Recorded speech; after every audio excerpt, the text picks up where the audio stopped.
Good afternoon, ladies and gentlemen. Welcome to another live stream. Making sure that the mic is working. There we go. All's coming through loud and clear.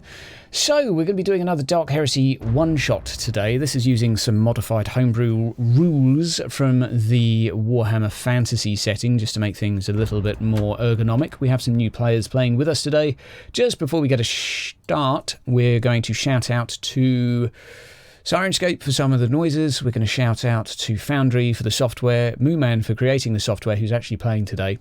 So we get to try and kill him in person, or virtual person, and Deathwing for the maps, and Martyr for the music, and there's some other credits in the thing down below for various musical artists. And that, I think, is all. So let's set the scene to begin with before we introduce our players. For the past few months, the group of you have been held more or less in solitary confinement within small, tiny cubicles, perhaps 4 foot by 6 foot wide. Toilet in one corner, what vaguely you could call a bed, and frequent daily experiments have been performed on each of you having been rescued from a captured ship. A lot of bloodshed. You presume most of your former compatriots are dead, and you occasionally hear during this long stay a few screams coming from down the corridor as you assume some of the tests are more painful than others. It's difficult to keep a track of time here, but you get word from a few of the Mechanicus who come in, Biologists. It's likely been some matter of months. This cycle is eventually broken when a group of armed guards come to your corridor, and all of a sudden you see an opportunity to leave your cell. You are offered an escort. You don't know where. I say offered. It's more insisted. So let's introduce you one at a time. Who would like to be first? Let's go... Let's not offer it. Brother Thomas. A loud knock on your door. Big burly man. What? Would you like to describe what Brother Thomas looks like to me? Well, Brother Thomas is a larger, more gruff fellow. He's obviously balding, if you can see that. Well, no, I wouldn't say bald, but I would say his hair was artificially removed. He is more of the charismatic sort. So you're gonna see Brother Thomas doing more of the talking to other people. He's gonna be very intimidating, very argumentative, and quite the gregarious kind of guy. So I'm looking forward to playing him. This is gonna be fun. I just want to point out that his face looks like an orc. Am I the only person that sees that? Like the Neanderthal eyebrows there going on. Yeah, I definitely get that. Yeah, but a conversational caveman at that. Large individual in the door points a monoblade towards you. Officer wants you on deck.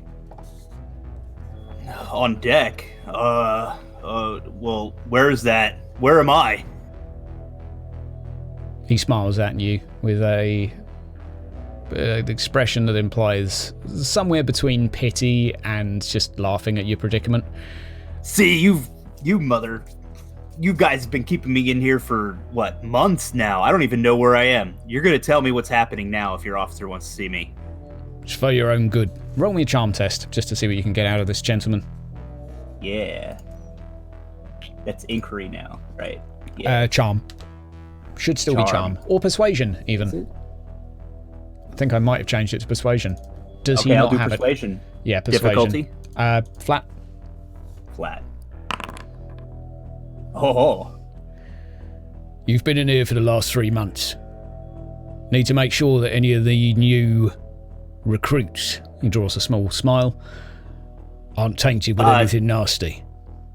I want to remind you that I have the argumentative trait, so I can choose the highest of those 2 die. So I actually have like you have like plus success. 6. Right. Yeah. He steps inside the room and puts the door to just for a bit. I see you're a missionary. Look, play your cards right, do as you're told. Don't do anything out of turn. You might be able to stay on the ship. Officer, right, you're just about keep to my nose meet clean. a bit of an oddball, so don't piss him off. All right. Oddball. All right. I'll keep that in mind. Thank you. Right. Emperor protects. Next door opens. Scout Radburn. Slightly wiry individual in front of you, holding a data pad. This way. You are needed aboard the deck. So, I would say Radburn has definitely gotten a bit sort of stir crazy if it's been months. Understandable. Just testing and torture. And certainly a few nightmares, constant nightmares every night. So this is sort of absolutely shocking. He just sort of stands up and slightly shivering. Where are we going? Follow me. Is this another test? Turns towards you at this point, not responding, but drawing a wide smile. I just follow obediently. Okay. He not so politely, sort of with a hand on your shoulder, guides you out of the door where you realise that the majority of this corridor is full of identical cells. There's probably about 20 to 30 of you all stood facing one direction, each probably 2 or 3 guards keeping a close eye on, each armed with a mixture of auto guns, auto pistols, everyone seemingly to be in some form of uniform, not necessarily familiar to you, but something that at least resembles Imperial design. Comforting, perhaps, perhaps not. Right, Vitellius. The door slides to one side. A older man, slightly obese, with a few mechanical implants on the left side of his face, looks towards you. Ah, wakey wakey. So Vitellius, now that he's been found by the Inquisition to have some sort of psychic traits, whether he knew them or not, they're going to have spent quite a while torturing and modifying him. He isn't going to look anything like the person he went in as. He's going to be haggard, covered in implants, tattoos, probably even script at this point. And he's going to be very wary of anybody coming in that door, so he's going to instantly just scamper to the back wall and hide in the corner. The man pauses for 5 seconds, letting out sort of a hearty chuckle that comes seemingly from a large belly of a chamber of a belly, sort of reverberates through the room a little bit, before he pauses and, seemingly somewhat impatient, moves forward and starts to quite literally manhandle you out of the room. His size and mass perhaps 3 times that of your own, not able to offer much resistance. Not after that much torture and beating, no. Am I able to see this? Like, are we in the same hallway? You see Vitellius being brought out. He will be a few feet to your side. All of you are being sort of faced one direction. Seemingly you're waiting for everyone to be brought out of the chambers before anyone starts moving in a direction. At this point in the corridor, most of you that begin to talk get a little bit of a nudge on the shoulder. It's there's not a lot of chit-chat. There's sort of a awkward silence instead. Vitellius, it's gonna be okay. Just come. Just come.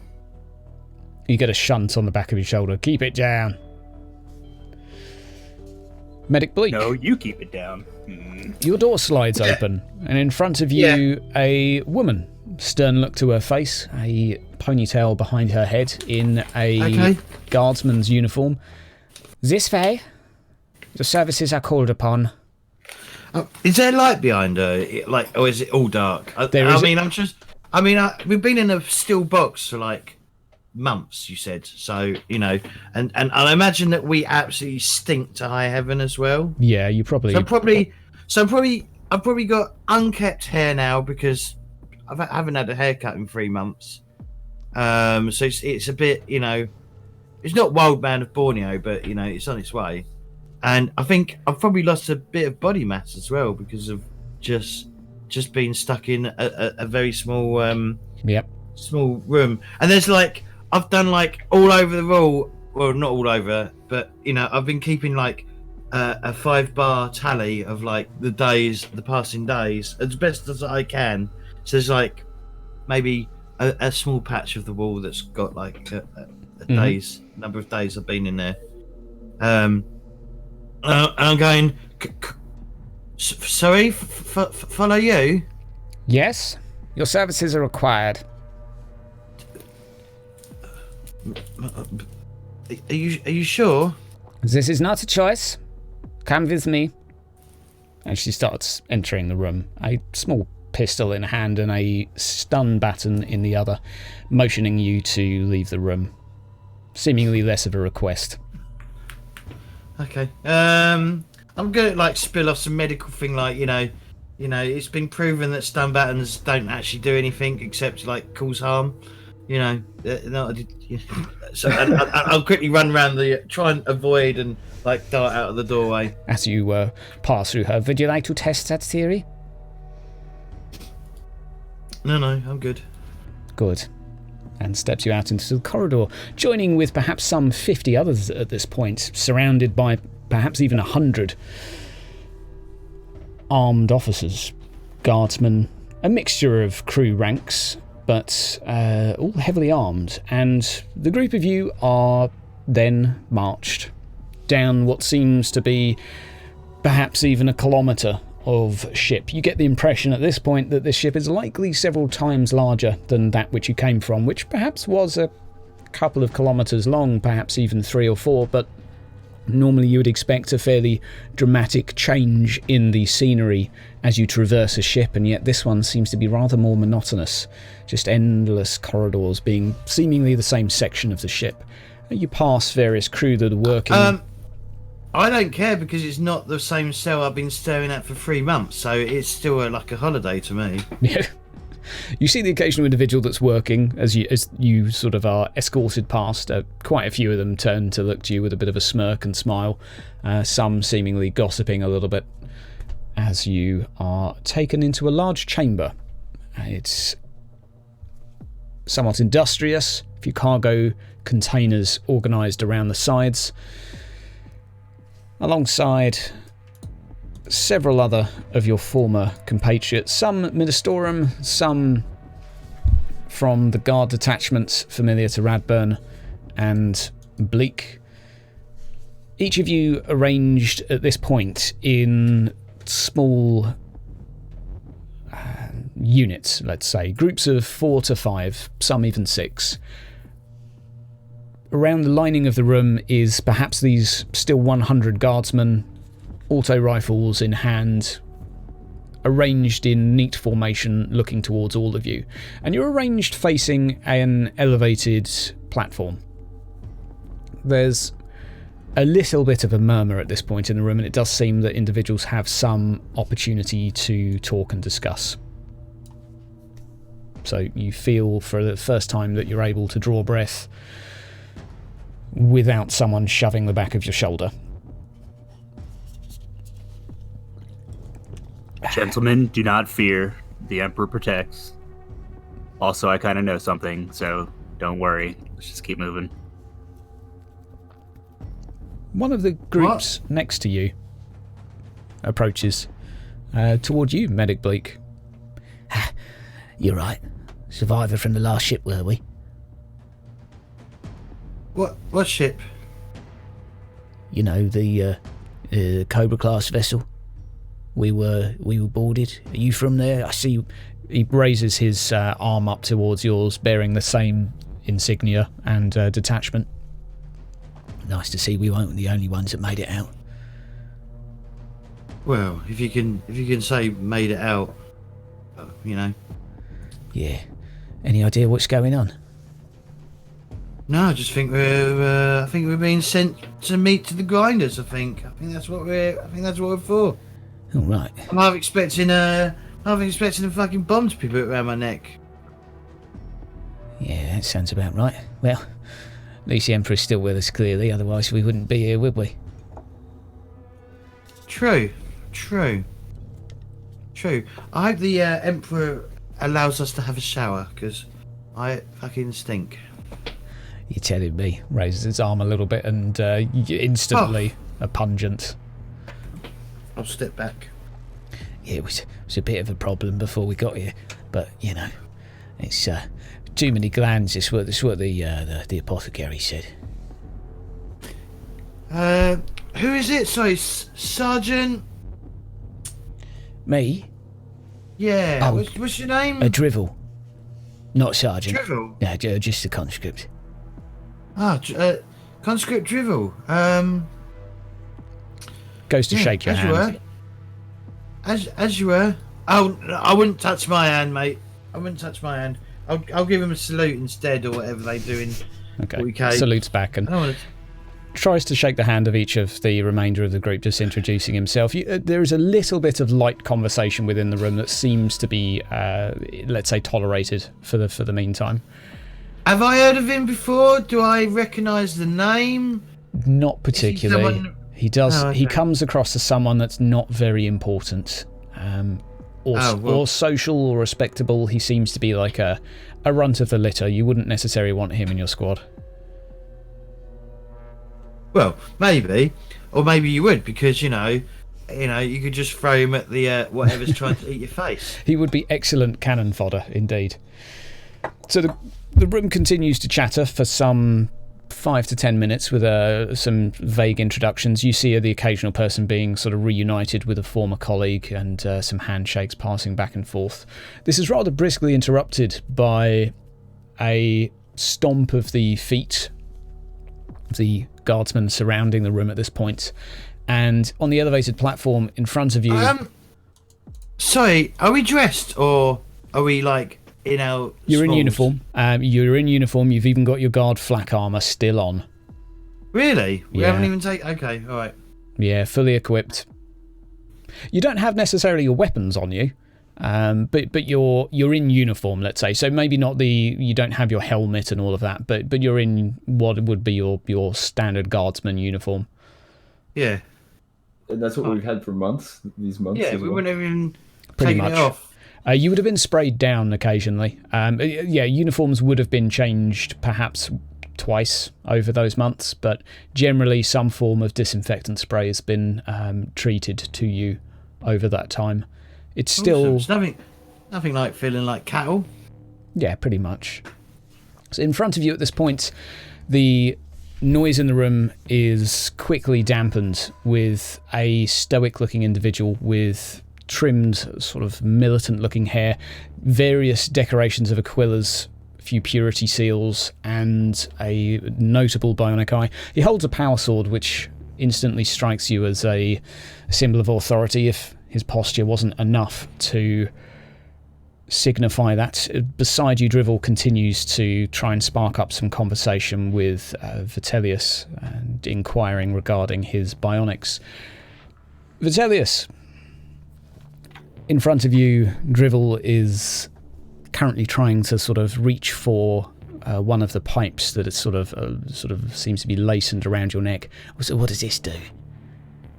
Vitellius is just going to jerk away from him. Okay. Or just stare at him. As you're staring at him, the awkward silence that is within the room, seemingly filled with his chitter-chatter, is broken by a loud crack, followed by a splatter of his head in front of you, as his head seems to erupt into an almost fountain of flesh and gore, covering all of you. Behind that sounds him, more like a commissar. As his body falls lifeless to the floor, you see the individual above holding a bolt pistol aiming at his head. Now that I have your attention, it is time for a debriefing. Lord Inquisitor Klosterheim has decided in his infinite wisdom, and despite my warnings, to keep you alive for the time being. The Acolyte program is short of recruits, and we are in need of some replacements after the previous ones went missing, one could say. So I have arranged a test for you. A procedure, a trial. The engines are currently operating 12% below what is an acceptable parameter. The lower decks seem to be plagued with various issues currently, and you are to be designated each an area and sector in order to investigate. 24 hours to achieve your task of finding an issue and rectifying it, recording it, and reporting back. Should there still be an issue with function at the end of this time, you will be staying in the lower decks and joining in the purging. That is being purged. He looks around for a few seconds, just sort of surveying if anyone seems to be reacting. Everyone around you at this point stood like a statue. Some even you sort of would question if they're breathing or not. I'm glad to see this has all been taken on board. He nods to a wiry individual down by the platform level with you who, right, sir, starts handing out data pads to one from each of the small files of individuals who's standing at the front. Radburn, you were handed a small data pad with a schematic of a lower deck engine compartment, at least 2 kilometers in width and a few more in length. This is a big ship you are aboard, you finally realise, although you don't have the full schematics. And you see a few outlines as to an area that you have been designated to. Your equipment will be in the following room. I will allow you a few moments of respite before embarking. The officers will deal to any questions you have. Good luck, smiles at you before turning and walking away. A man beside him, clad in some decorative-looking power armour, accompanying him out of the room. The group Right. So we're screwed. I just sort of stare at this data pad, like arms sort of shaking. Oh God. I'm just looking around at everyone's face. I imagine everyone just looks like, death warmed up, pretty much. Yeah. With grim faces on each and every one of them. Like, okay, so we've got to go do this. There's probably going to be certain death anyway. So so it's death, or cake. I want cake, please. A few of the individuals around are seemingly attempting to look sort of somewhat brave and stoic through all of this, but there are certainly some that share somewhat of more of a broken posture. Some a little bit more shaky than others. There does seem to still be that discipline that you're used to within the militarum, though, and some of them that are a little bit more shaky, quickly sort of rattled, shaked, or the occasional even punch is thrown by a few of what you assume are junior officers trying to organise their teams into some sort of resemblance of a functional group.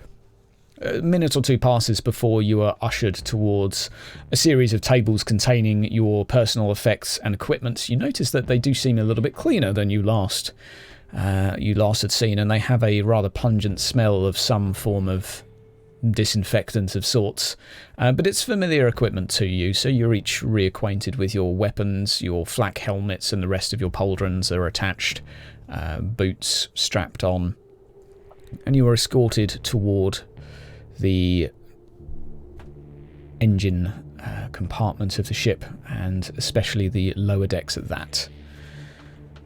Is the engine compartment our sector? Yes, so all of you are going to the engine compartment, all 50 by the looks of it, but it's been divided up into lots of different subcomponents. This is a huge area, so in terms of population for a ship like this, you would estimate there's probably a crew in this section of around 4,000 to 5,000. So this is pretty much a city you're being, or a small city or a large town you'll be within. You are escorted by a bunch of other officers, and there is a little bit of conversation going on at this point. You see a few of the others asking questions and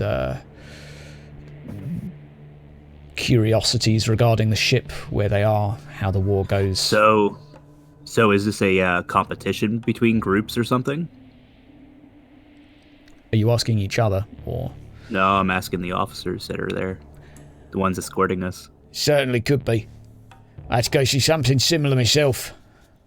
The old officers don't like taking on acolytes. I never made it into the program, but managed to get out alive at least. But it's safe to say if the task isn't completed, he'll follow through with his word. You'll be staying down there and you'll likely be flushed out. Either air vents, gas, one to take your pick really, and then we'll pick up some new recruits at the next penal colony. Yeah, that's what I was worried about. All right. Yeah, best of luck to you. I'm sure you'll be right. Just be wary of a few of the nutters down there, all right? We don't mix with lower decks, so guns at the ready. Do you know anything of the area down there? I might do you know what we're looking for? Make a charm test.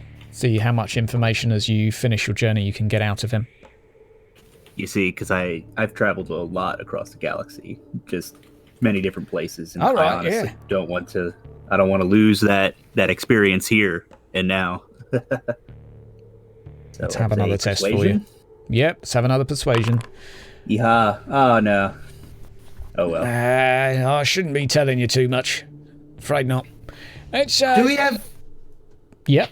Do we have fate and like? You do indeed. You do indeed. It will be on the first tab of your character. So on the main tab, you have your character has 3 fortune and 2 fate, and 1 resolve, 1 resilience. Not a huge amount, but can't give too much for a one-shot. So what page is it? Sorry? So on your character sheet, on the main tab. So there's a bunch of tabs on your character sheet when you double-click your token. Far left-hand side. Yep. Okay, yep. So yeah, rerolls are there and will likely be necessary.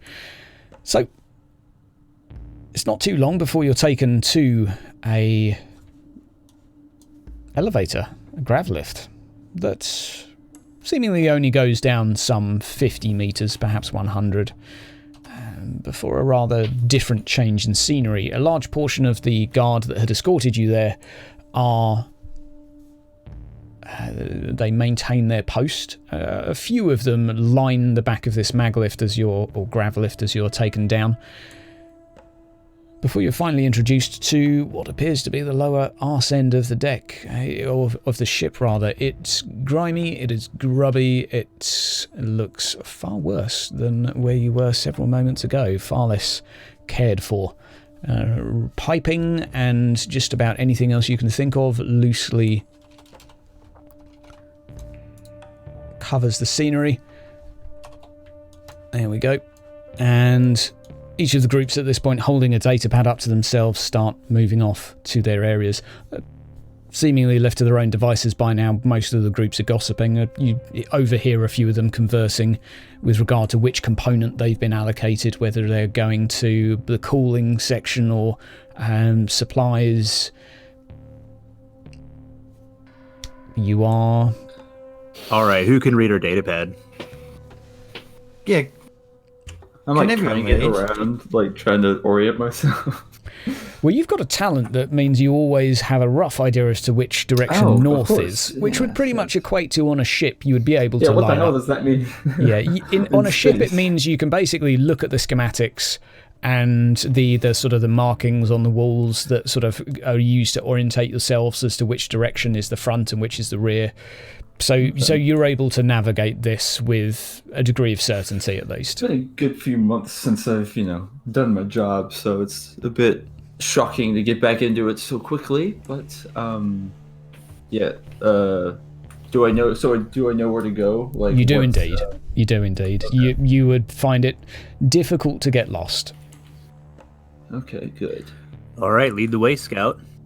What's your name, by the way? Radburn. Nice to meet you.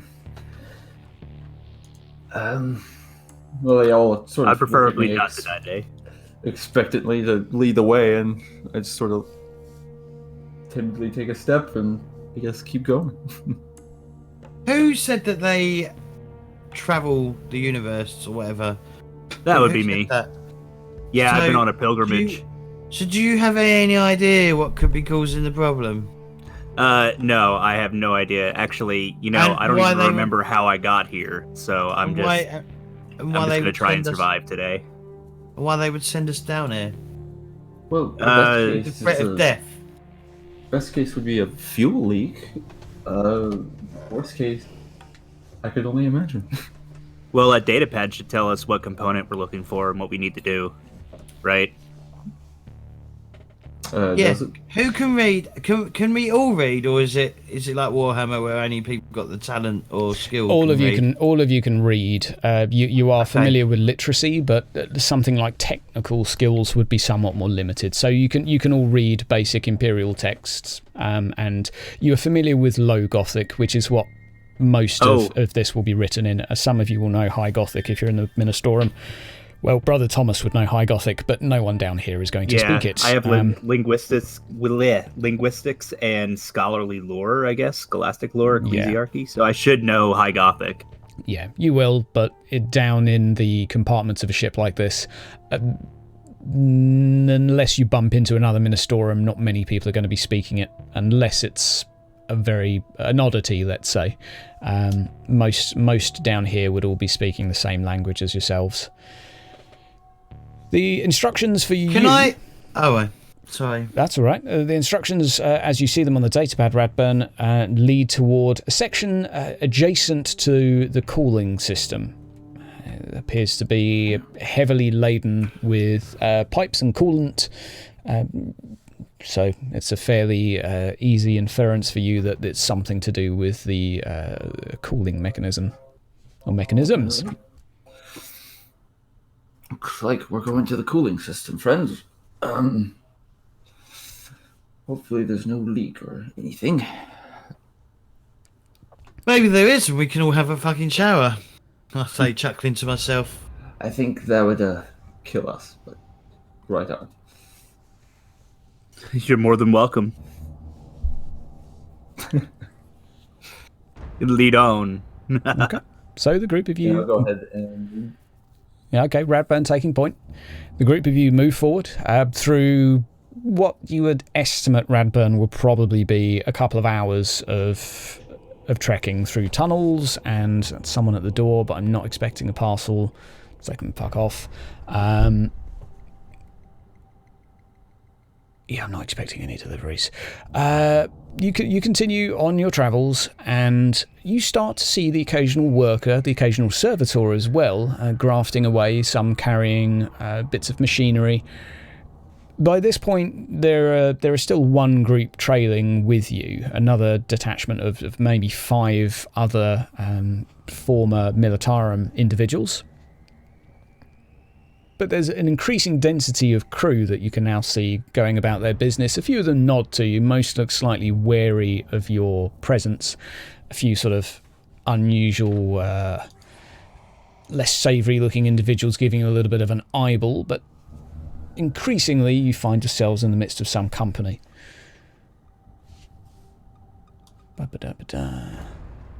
So just as a few visual examples, the majority of the crew down here, not necessarily holding guns pointed at you, but wearing a sort of a familiar-ish uniform as follows. Roughly, can you make me an intelligence test, Radburn, just to see how effectively you're going to be able to navigate this? Sure. Can I do trade recon? Oh, yes, absolutely. That would be far more appropriate. Okay, I don't think it changes anything, but... Probably not, but it sounds better. Flat? Plus 20. This is an average thing for you to do. Okay. And this is really just to gauge how long it might take for you to get to the specific area. Okay. You're pretty confident of where you're going, and it takes a few stops here and there. The occasional person, you sort of just have a little clarification as to where you're headed. No one stopped you at this point, but certainly people become increasingly wary. Roughly 10-15 minutes from the destination, you notice that the crew in this area seem to be a little bit more sparse now. There's now, whereas previous areas you've been heading through, perhaps 10 or 20 individuals per corridor busily and hurriedly working. Now there's only about 5. Other than that, nothing really catches your interest, but... Do any of them look like worried? Or do they look a bit shifty? panicked? Yeah. You can roll me a... Like, are they constantly looking over their shoulder, or down the corridor where we're heading? Like, are they on constant alert for something? Yeah. So you can roll me a scrutiny test, please. Oh my god, where do I find So that? it'll be on your skills. Scroll down, and it'll be scrutiny. Do I get any pluses This or minuses? will be a plus 20 because there's enough of them to look at to gauge their reaction. So this is like an overall impression of the room as you sort of read the room. Is it? Am I supposed to make it? Hang on. Difficulty. Is it an average test? Yeah, an average test basically. So difficulty average. Sorry, I'm just used to like adding numbers. Yeah, at no the end. worries. No worries. I don't need a hit location, do it. Characteristic, is it initiative? Yes. That'll all be automatic, yeah. So, well, I've got 3 bloody fate points, or fortune points. I'm going to spend one of them to re-roll, please. give it a re-roll. Fine. Have a roll again. There's more chance of passing that than anything else. Okay, same again. Still standard difficulty. Average. Right. You do notice, Bleak, that some of them appear to be fatigued. They seem to be working particularly hurried. Some of them look a bit nervous, but mostly, let's say, frustrated, overworked. None of whom are particularly, let's say, trying to engage in conversation with you. But you do notice that there is a sense of unease around you. Okay. Okay.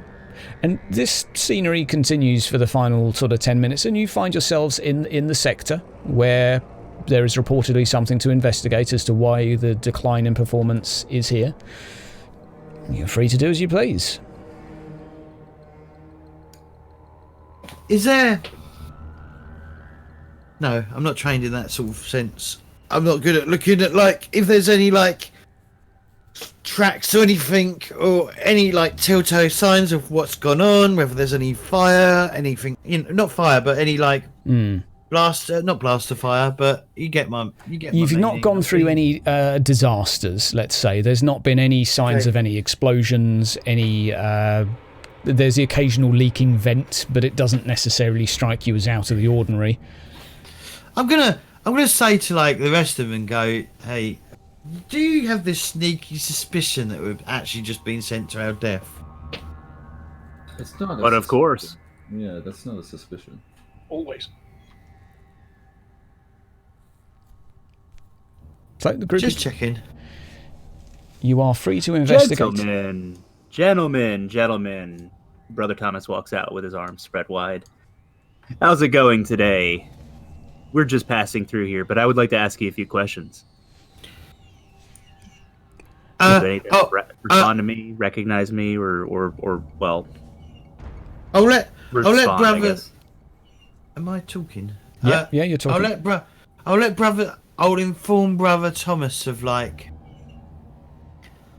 there's something, they definitely keep looking over their shoulders and down the corridor, and there's definitely something going on that, they do know about, but no one's saying much. So maybe to basically give him advantage when he's talking to these people. You can assist him, indeed. You can assist him in conversing with these by providing some observations to guide Brother Thomas's conversation. Brother Thomas, a rather hurriedly looking man, grabbing a crate and shifting it onto some form of pallet, looks toward you. I haven't got time for this. Too busy. Too much to do. What are you doing down here anyway? You're not in uniform. You're right, I'm not. Actually, I'm down here because we have orders to head over to the, was it the coolant room? Well, yeah, you're in the coolant sector. Right. What do you want? We were sent here to do something. What were we sent to do, Radburn? I wasn't paying attention. Fix the problem. And fix the problem. Discerned what it is yet, so...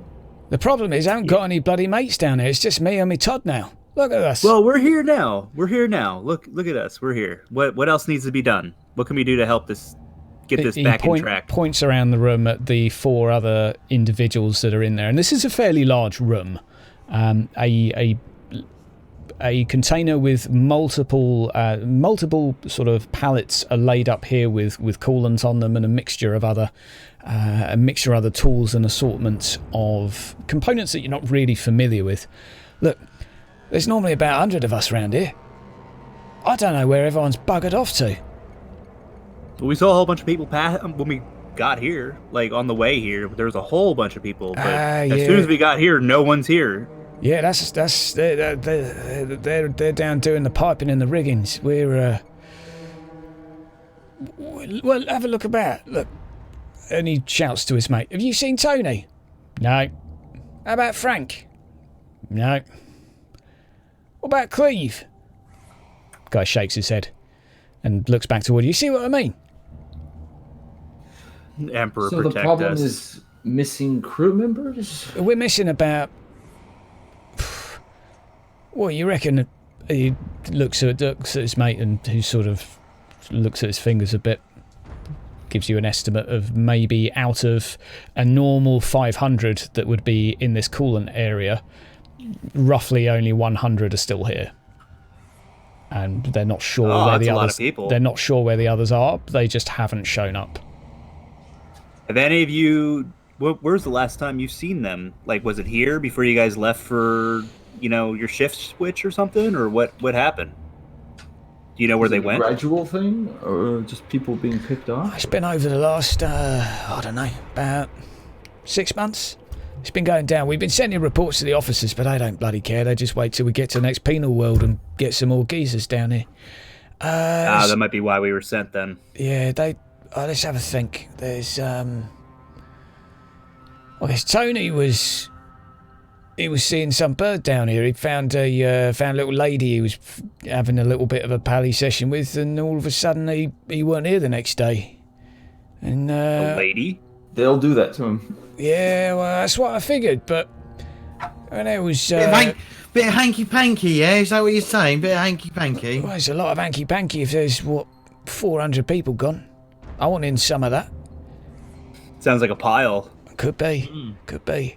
What about Steve-O? He shouts to his mate across the room and raises a... what about Steve-O? Raises a hand signal. I say a hand signal, a rather crude gesture of a AOK symbol with one hand and a pointing finger with the other. And, really? I always thought he was gay. So, well, I don't know, 2 of them have fucked off to do something. But I don't know. No one's just showing up for work, and they're not in the barracks. I've gone to check on them, but no one there. Bit weird. Have you noticed any apart from people vanishing, have you noticed anything else odd? I don't know, weird noises? Any maybe similarities between those? Any feeling that you're being watched by someone? Do you know? Sometimes you get the hairs on the back of your neck stand up, and you're like, "Am I being watched?" Do you ever get that feeling? Yeah. Anyway, but have any of that sort of malarkey? Come to mention it, you know what? There's been these really annoying twerps recently, banging on about patriarchy and all sorts of crap, like some sort of religious weirdos. We don't really pay attention. They just walk through here, start shouting off their dribble, and we ignore them. Patriarchy this, patriarchy that. I don't know. We leave them to it, but that's the only thing that's been a bit odd recently, I'd say. I don't know where they are exactly. They just walk through. I assume it's one of the other sectors.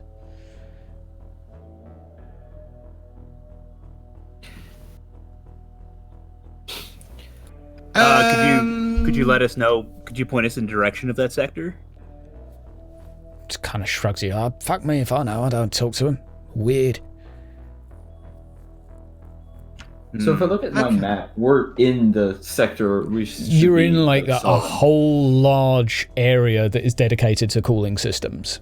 Okay. So you're no more precise than this. No, it's like you were just given this is your component, and figure out and do what you can to fix any problems.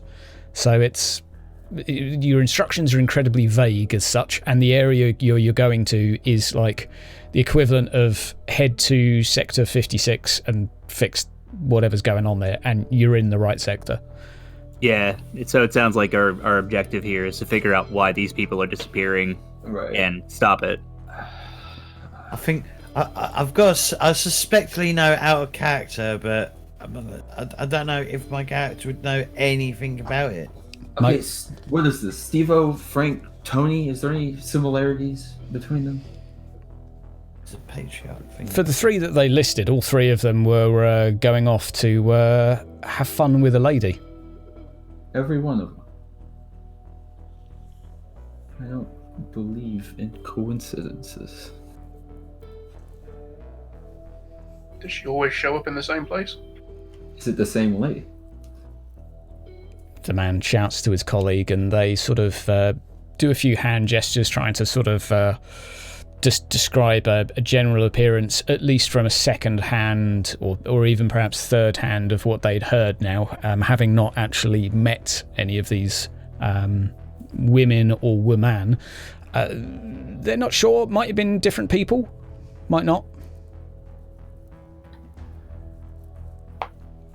And do they all go missing from the same location? Are they always picked up in the same place? It seems to be that the whole of this sort of area, which is let's say some 500 meters wide, 500 meters sort of more or less sort of cubed, is being afflicted by this issue. So it doesn't necessarily seem that it's targeting one bit in particular.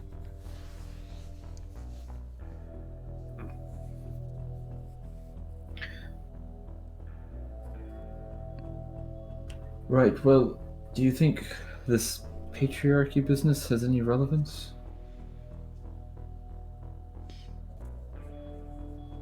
Because I'm not convinced. Won't know until we find them.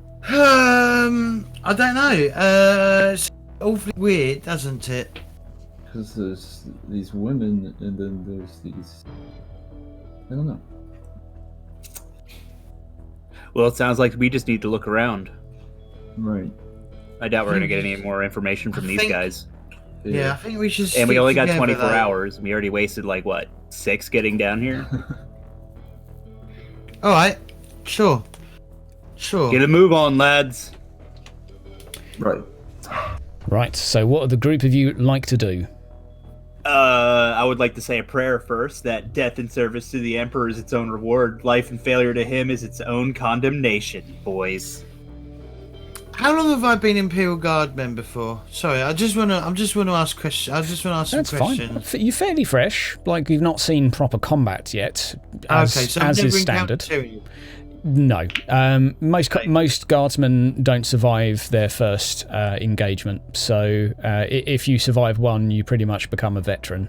You've never seen combat. You know nothing of any Xenos or cults for that matter. All right. Okay.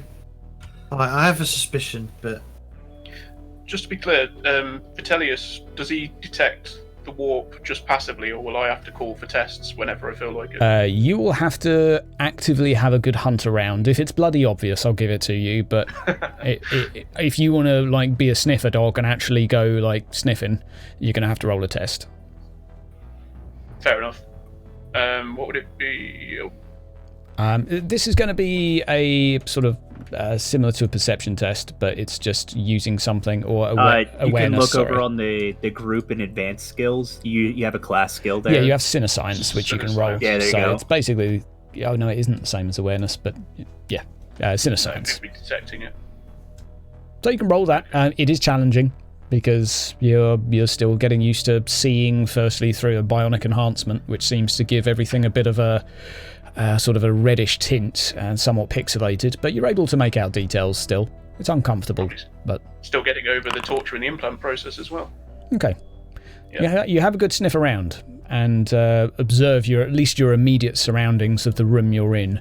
Nothing seems particularly unusual. Not that you necessarily know what you're looking for, but you don't see anything that looks any different to anywhere else you've been already. Okay. Alright, and I'm going to leave the group of you to converse for 10 seconds while I very briefly pop for a quick bio. So have a little chat. Okay, gentlemen. How are we gonna do this? So what? Do we have two leads, or just one? Yeah, we have the 2 leads. So it looks like people are disappearing, and there's also the women. Well, there's the There's the women cult and and the the women. patriarchy. Yeah. Yeah. The patriarchy But they, and. they could be the same thing. They could be completely unrelated. I need to I'm see not a that bright man. I just know how to talk to people. Okay. and shout at heretics. Yes, I could shout at heretics. Though I've never actually met one, to be honest. At least I don't think I have. This I may have. patriarchy business sounds slightly heretical, so I mean, I don't know how any of this works. I don't know how any of this works. I'm looking at these pipes, just like I don't know how any of this works. Just bang on one, see what happens. These Don't dumb break boys any that we just spoke to probably know more about this than I do. So we should probably have a look around for hidey What are holes we and looking? areas off of this. I don't even know what we're looking at. I don't know either. We're gonna have to just What are we figure this out. What are we looking for? Are we just gonna wander around until we stumble upon something? Or Basically. Who can who among us? Well, Radburn, right? You were a you were a tracker. Right. Well, What? Hang on! Holy shit! I've got a skill called Tech. Wow, is that useful? You do indeed. You can fiddle with technical things. Oh, okay. So it doesn't mean I could read like this datapad and. Oh yeah, understand the you'd be technical familiar with a jargon. datapad. Yeah, you'd be able to try and perhaps look into the ship's details a little bit more, schematics, but a bit more than the average user, let's say. Okay. I think we should try to find this group of ne'er-do-wells. Maybe they know something. One of them looks like a servitor. I don't think any of these workers knew where they went. No, I think we gotta explore at this point. Yeah. All right, Find areas so where there's no one else. let's take a look at this map and be like, where might the depopulation be happening? Can I look around for any oddities, like obvious oddities, like damage to pipes or something that Sure. is indicative of anything? Do you want to look in just the room you're in, or do you want to go walking? I'm gonna go walking. Okay, go for a stroll. Are you staying as a group, or are you splitting up? I'm going to say we should stick together. We may as well stay as a group. If people are disappearing, we don't want to be wandering off by ourselves. Yeah, for them to precisely. disappear. Well, we haven't got any other leads either, so we may as well stick together in case one of us finds something. Okay. Right. So you go for a stroll and start investigating. So what? I've got a question. Fire away. I'm really sorry, guys. Fire away. What was our mission? Was to find out what was going on. And deal Yep. with it.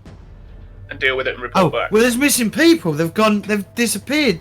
We can't fill the spaces. You'll have to get more people. We've dealt with it. Let's go. No, dude, we're just dealing with the problem before we hit the next penal colony. So when the next group of menials comes through here, they're not going to just start disappearing again. Come on, man. Do you want to take the risk of being purged down here? I'm just spitballing here. I mean, we are following the letter of their law. You know what I mean? If you go to the captain with that silly excuse for a solution, I think you're done for. Exactly. Perhaps they should give better orders. But okay, all right, sure, we'll follow it through.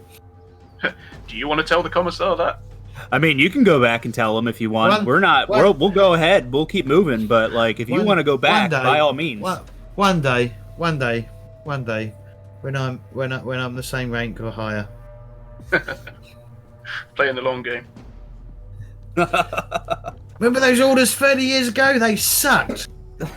You can keep your ranks and your whatnot.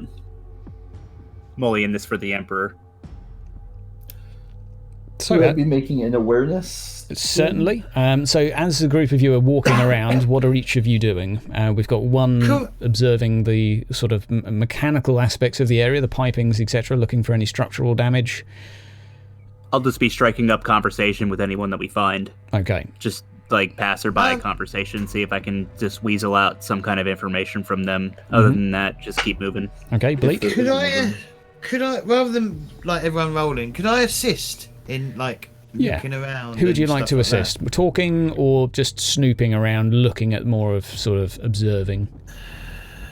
I'm better at awareness, so yeah, I'll help look. I'll help look for stuff that's out of place. Okay. And Can I assist Brother Thomas then with checking to see if there's anything else going on with people he's talking to? Okay, so we'll have one difficulty average awareness test for your surroundings in terms of the area. If you can see anything unusual, you can difficulty 20, so average, sorry, and then a modifier of 10 as well. So plus 30 total. Plus 30 in total, absolutely. And Thomas, same for you, plus 30 in total. Thanks for the assist. Should we roll that? Right. Well, So Okay, quick question. I have fortune at 1 and fate at 2. Is it like fantasy where I should have 2? yeah, you fortune? should have to. Just snip it back up. Yeah. I think I'm going to use a fortune to reroll that then. Go right That ahead. astounding failure. Yeah. I'm not going to have that. There Okay. we go. that's better. So we'll do the plus 2 first, as it will probably be less juicy than a plus 7. Jeez. The immediate surroundings of this area seem to be largely intact. If anything, the areas that are, let's say, somewhat dysfunctional seem to be through neglect rather than any malicious damage. So Right. yes, there are things like there is clearly an issue of the coolant going through this area, and you can see people frantically moving pallets back and forth, trying to and adjusting valves, etc., trying to operate this what's essentially a very crude system. Like they're pretty much shifting fluid back and forth, sort of fresh and hold to be sort of recycled, as well as that adjusting valves and pressures, things that are largely quite sort of menial tasks.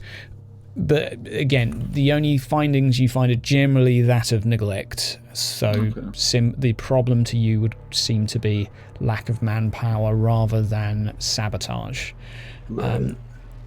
The missionary, Brother Thomas, as you are walking through, with an SL of 7, you have a chat with a few.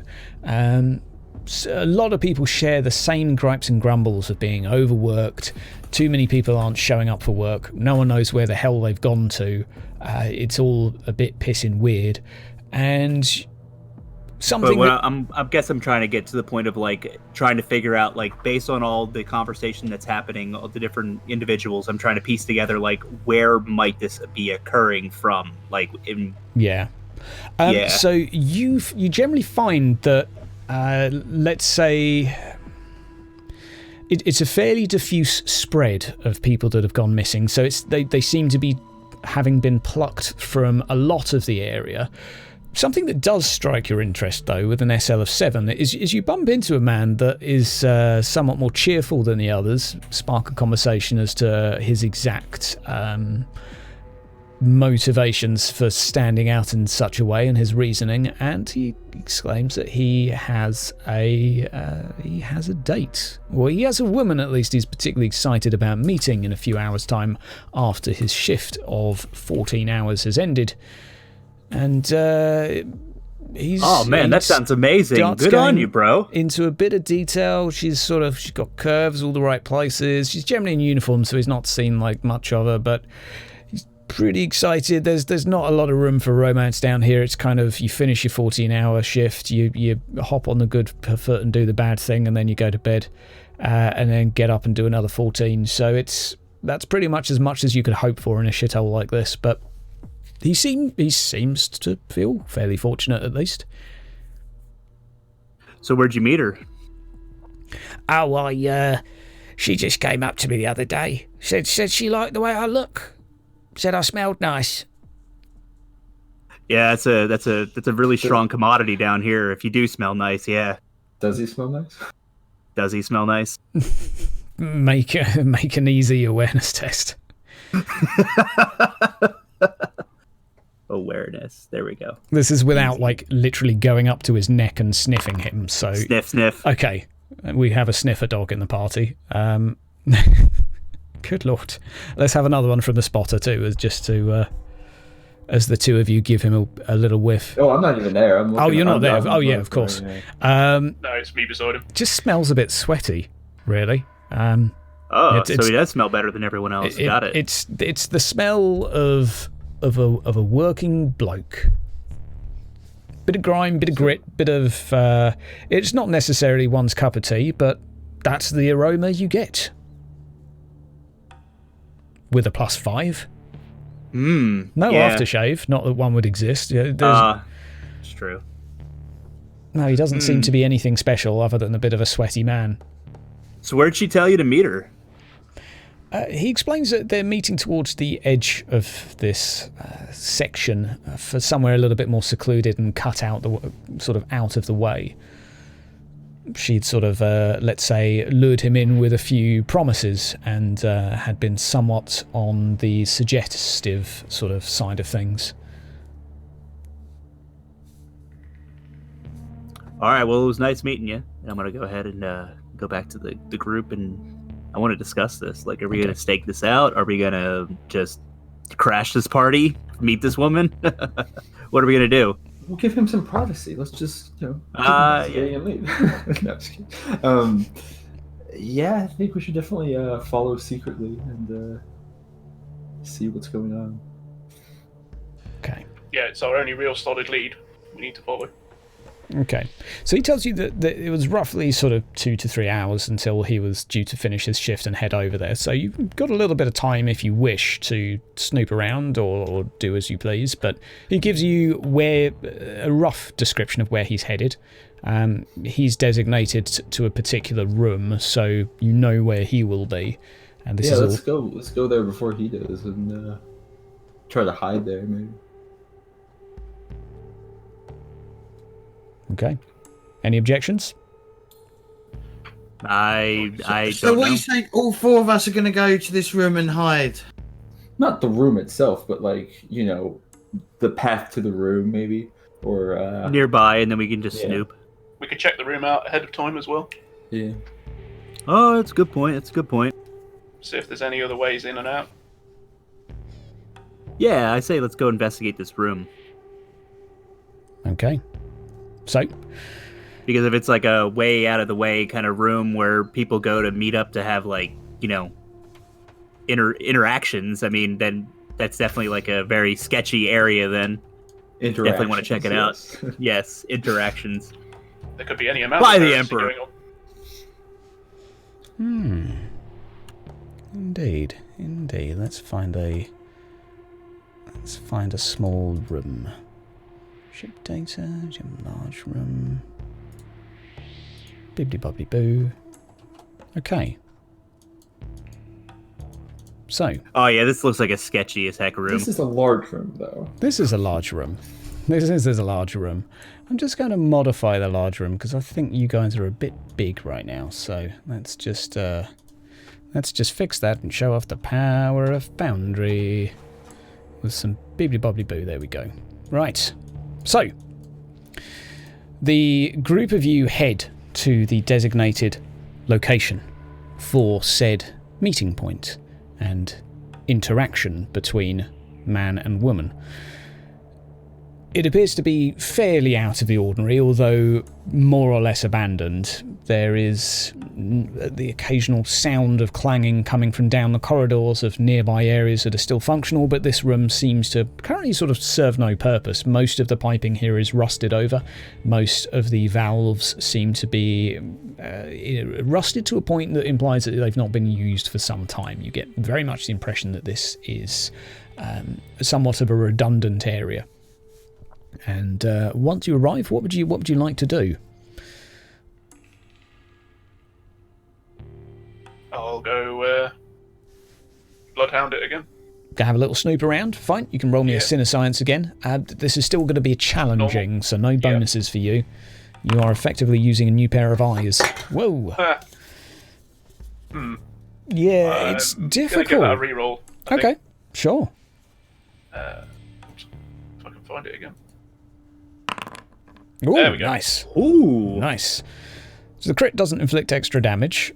It would be nice if it, did a Perils of the Warp or something, but it doesn't do that yet. No, it wouldn't. It doesn't do that yet. No, it doesn't. No, everything is fine. Something is a bit off about this place, Vitellius, and sort of spending a bit of time here, you get a sort of a bit of a misty quality to the air. There's something a bit iffy about it. Hard to put your finger on, and you don't exactly know what it means. You've not had any formal training yet since being tortured to near death several times, but something from this sector and onwards, as you are walking around and looking, the corridors leading on from here have an unusual vibe to them. So are we staying here and staking it out, or what are we doing? Can we hide in this room? Is it? Yeah, someone could hide up on that. Yeah, like that catwalk up on the top left. Yeah, I wanted to use trade recon to see like a good vantage point. Sure, I like it. You've got loads of time, so this is very easy for you. Very easy. What's up, Blake? Is this often used as a meeting point for these ladies? Hard to know, really. I don't know. I didn't find out. I only know that this guy was going to meet her here. Oh, nice. Or for some reason I have a hit location on. But yeah, nice. I mean, you can have a look around the room for clues. It's just, I don't know. It's not like you'll find used condoms kicking around, but. Why is my trade should my trade recon be ballistic skill? What should it be? I'm not sure what I've got it under, but. It's ballistic skill. Should I change it to initiative? Yeah, it should be initiative. But either way, okay. I think that would have been a pass for you, so we'll roll with it. Yeah, but yeah, you're able to find either the choice of a few pipes that you can go between quite easily, very dark, secluded. There's a few gangways up top, which you also think would be a good vantage point and have no other access points other than a single stairwell that leads up there to a particular valve. So I think I would prefer the high ground there. Yeah, there's definitely some high ground. It doesn't necessarily come with somewhere to run if things go wrong, but there is high ground. Yeah. Okay. Vitellius, I saw you using that new eye of yours. What's going on? There's something going on. I can't tell you what. I have no idea. They spent more time torturing me than they did helping. We all know something's going on, and we can't tell you what it is. So, I mean, I guess we didn't get anywhere. Well, there's something warp. Potentially. If this eye's telling me the right thing, and I'm not just hallucinating from months of torture. So one thing you would have been told during your experiments, Vitellius, is that you would have been told that you're basically being groomed, morphed, and battered into something that can help them find other corrupted psychers, unsanctioned psychers, and things of sort of a warpish entity. So you are aware as to why this has happened to you and your function as such, but you've not been given an instruction manual. But I wouldn't be able to tell whether it was a warp breach or a psyker or just someone having impure thoughts. Yeah, no one sat down with a colour chart and told you what everything means exactly. Yeah. It's just kind of like something's weird. That's as much as you get. Yeah. So you think it has something to do with the psyker? Could be. There's something certainly not right. They're not normal. All right, well, this definitely seems like we might be getting to the right area-ish. It's all around this area as well, the traces of it. It wasn't back where we met the people, but it's all around here. Sorry, what is? Sorry, I was studying the this used condom on the floor. Traces of either psychic or warp usage. Oh, really? Something's gone on. Huh. I can't be any more specific, I'm afraid. Bleak, what have you been up to in this room while Scout is going up and down the gangways and Vitellius I am looking around to see if there's any people doing things they shouldn't, like, hence use condoms and stuff like that. Make me if there's any... an easy difficulty awareness test. Easy, you say? Easy. What? What garbage is that? Yeah, you find some stuff on the floor. You're not exactly sure what it is. Some I think it's oil. Yeah, probably is. Afraid nothing catches your eye. Otherwise, the room seems largely uninteresting. So. How the hell did I fail that? I had nearly 80% chance. Not enough, seemingly. So, what are the group of you doing for the... you have roughly 2 hours, having scoped out this room for some time, or let's say an hour and a half, until these individuals are due to meet. All right, gentlemen. I was told by lot of time. Vitellius here that he's also seen some of this. What was it, like myst or something? What did you see? Yeah. I think it's called Traces. steam. We're in a Steam? Yeah. Well, no, it's It like seems steam to that make I sense to can't me. see. You don't want Oh. steam looking like this. But he says he saw more of it further down the corridor. We can go investigate some of that and then come back here in an hour and wait, stake out and wait. What do you Yeah. say? Try following it a bit. Yeah.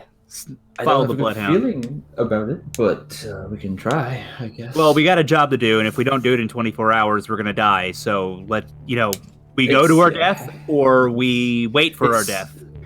between space and a cold place. Exactly that. Okay.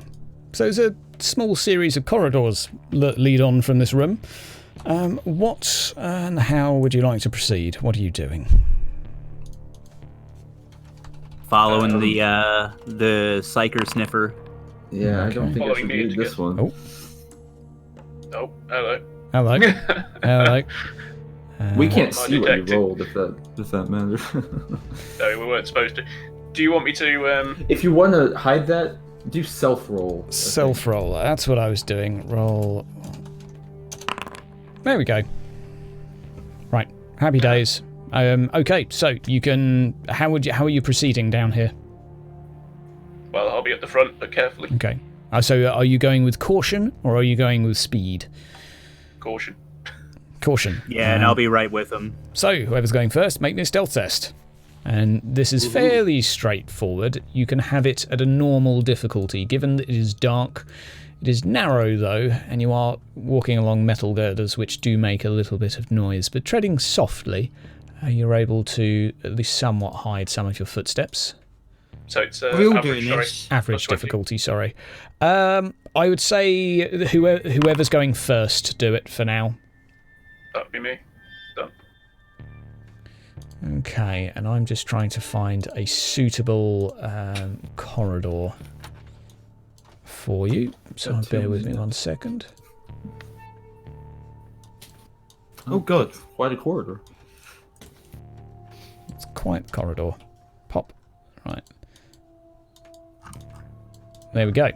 So, of who's going first? Right, Vitellius. Oh god. Okay.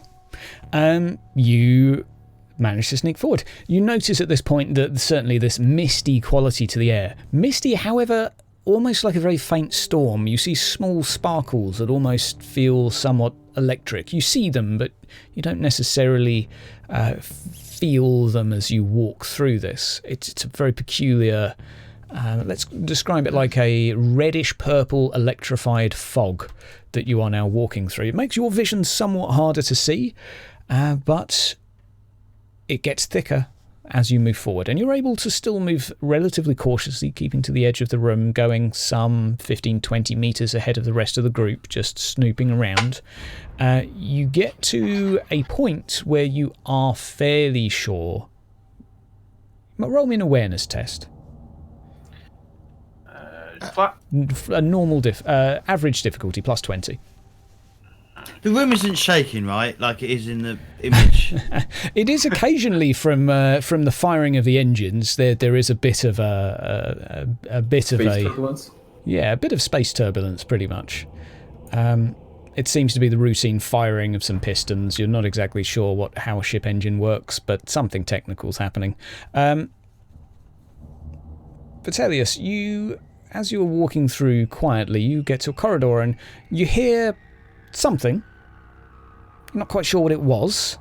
Might have been someone else's footsteps. It might have been a gust of a breeze, which would be odd for a place without breezes necessarily.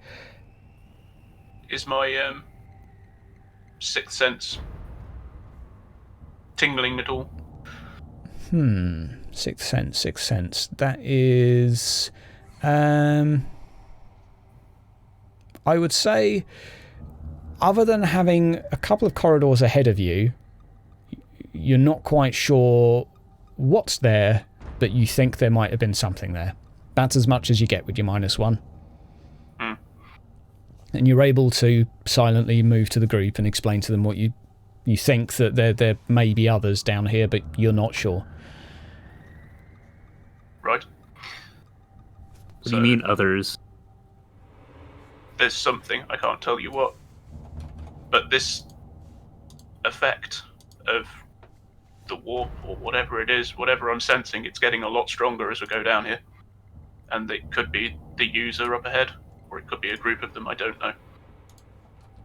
Oh, of what? That's a bit better. Won't shake as much.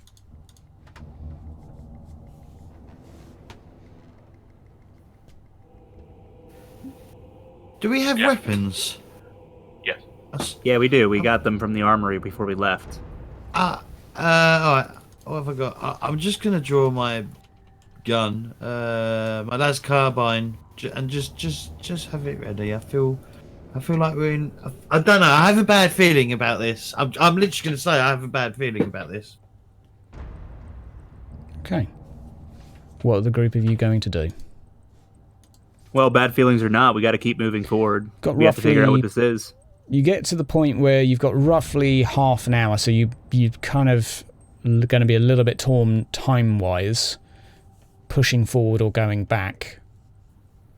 Should we fall back ready for the meeting? Your sense of time would give you a bit of a confliction of, if you go forward another 15 minutes, you're probably going to be rushing to get back. Should we get back to the meeting place? We need time to hide where Radburn found. Right. That's right. That's right. Did we gain anything from this? Did we learn anything? I think so. Yeah. Just There's definitely something warp related. Great. There's definitely some fishy stuff down this way, so we'll come back this way after the meeting. Should I don't know. Should I set a trap? You are familiar with traps and how they work. On our way back? Ooh. You know how to do that? Apparently. You do indeed. I don't really know, I guess, the mechanics of it, but I get, because we walked along quite a few corridors, so the corridor that sort of leads into the main area that we want to stake out, I would like to trap that as we go back. What would the intention of your trap be? To harm or to inform, or... I think inform would be easiest. Mm-hmm. So I'm gonna go with that, just so we know if something's coming. Sure. So part of your basic equipment as a scout will include something that vaguely resembles a motion sensor. So it's something you're able to sort of line up on one of the walls, effectively sort of like an infrared line from one to the other, which you could use to detect motion as it comes through, and it would come through to your reconnaissance gear and inform you if someone was moving down that direction. So entirely doable. Takes a few minutes to sort of hide it somewhere. I don't have the set trap skill. Do I need to roll anything? Not for something that's of no difficulty. If it was an explosive, yes, but this is just a sort of a beep it on the wall. It's magnetic. It sticks there, nice and simple. Sweet. Right. And so you're doing this for the... so if you know someone's moving from where you are now toward where you're going, is that the intention? Yeah, so, yeah, like, we're going back to the stakeout place, so I want to make sure that if we start fighting in that area and reinforcements come, I know. Okay. Fine.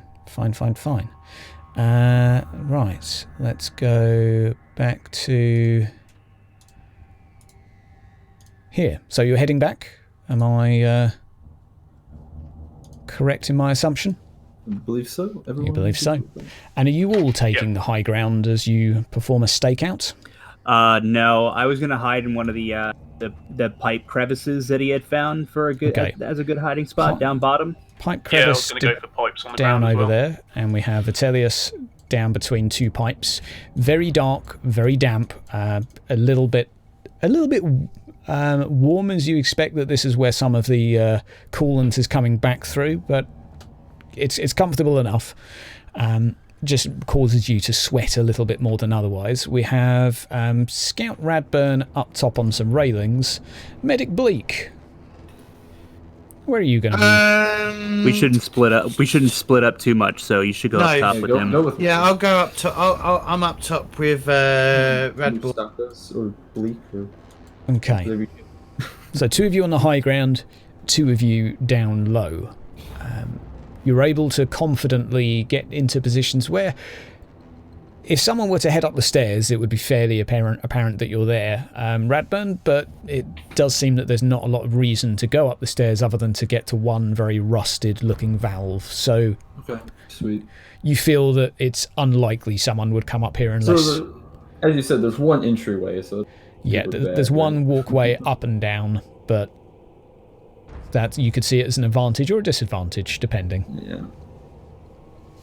So, not too long to go before your destined meeting, and I assume the rest of you are just sort of bunkering down for now. Am I correct? Yeah, I'm trying to stay out of sight as best as I can. Okay. Because this is so easy... basically, if you fumble, you might do a shit job of hiding, but you will have a stealth test with plus 40, just to see how well you hide. Should we watch me fumble this? Fantastic. First roll. Okay, Scout Radburn, on point. Bleak, Woo! well and truly secured, plus 40. Plus 40, thank you. Okay. Oh, yes. Brother Thomas currently He's has... got a bit of his robe sticking out. Yeah, his robe is like Stood down at waist height underneath. behind the pipe, going, I'm hidden. No, dude, I'm standing there. I lean up against the wall, and my chain blade starts going off while they're standing there. Oh dear, oh dear. Can I use some of my impressive success to pull him into cover so he's actually hidden? How much did you succeeded by 4, so I would allow you to... he only got -1, so I would allow you to... given you've got time to prepare for this, I would allow you to shift some of your SL to him, because I think group tests for stealth are horrible. So at least punishing a group for 1 failure is balked. So you have sufficient time to point to Brother Thomas that actually maybe if he doesn't have his chainsaw armed, maybe if he doesn't have his robe sticking out. Put the safety on, dude. Yeah. Maybe if he Sorry, isn't guys, I just suck at stood this. there. But not You don't have to shout at everything. Not too long passes, though. No, you can carry shouting for a second. You've still got 5 minutes. No, I'm good. I don't need to shout. So what we'll do now is we're going to take a 5-minute break and let everyone have a little bio before we continue off on our adventure. So thank you everyone for stopping by viewing. We will be back in 5 minutes, where we will see if our voyeurs here get to observe the human reproductive mating ritual, or whether something goes horribly wrong. We shall find out.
There we are again. Hello, everyone. Welcome back. As a very quick summary.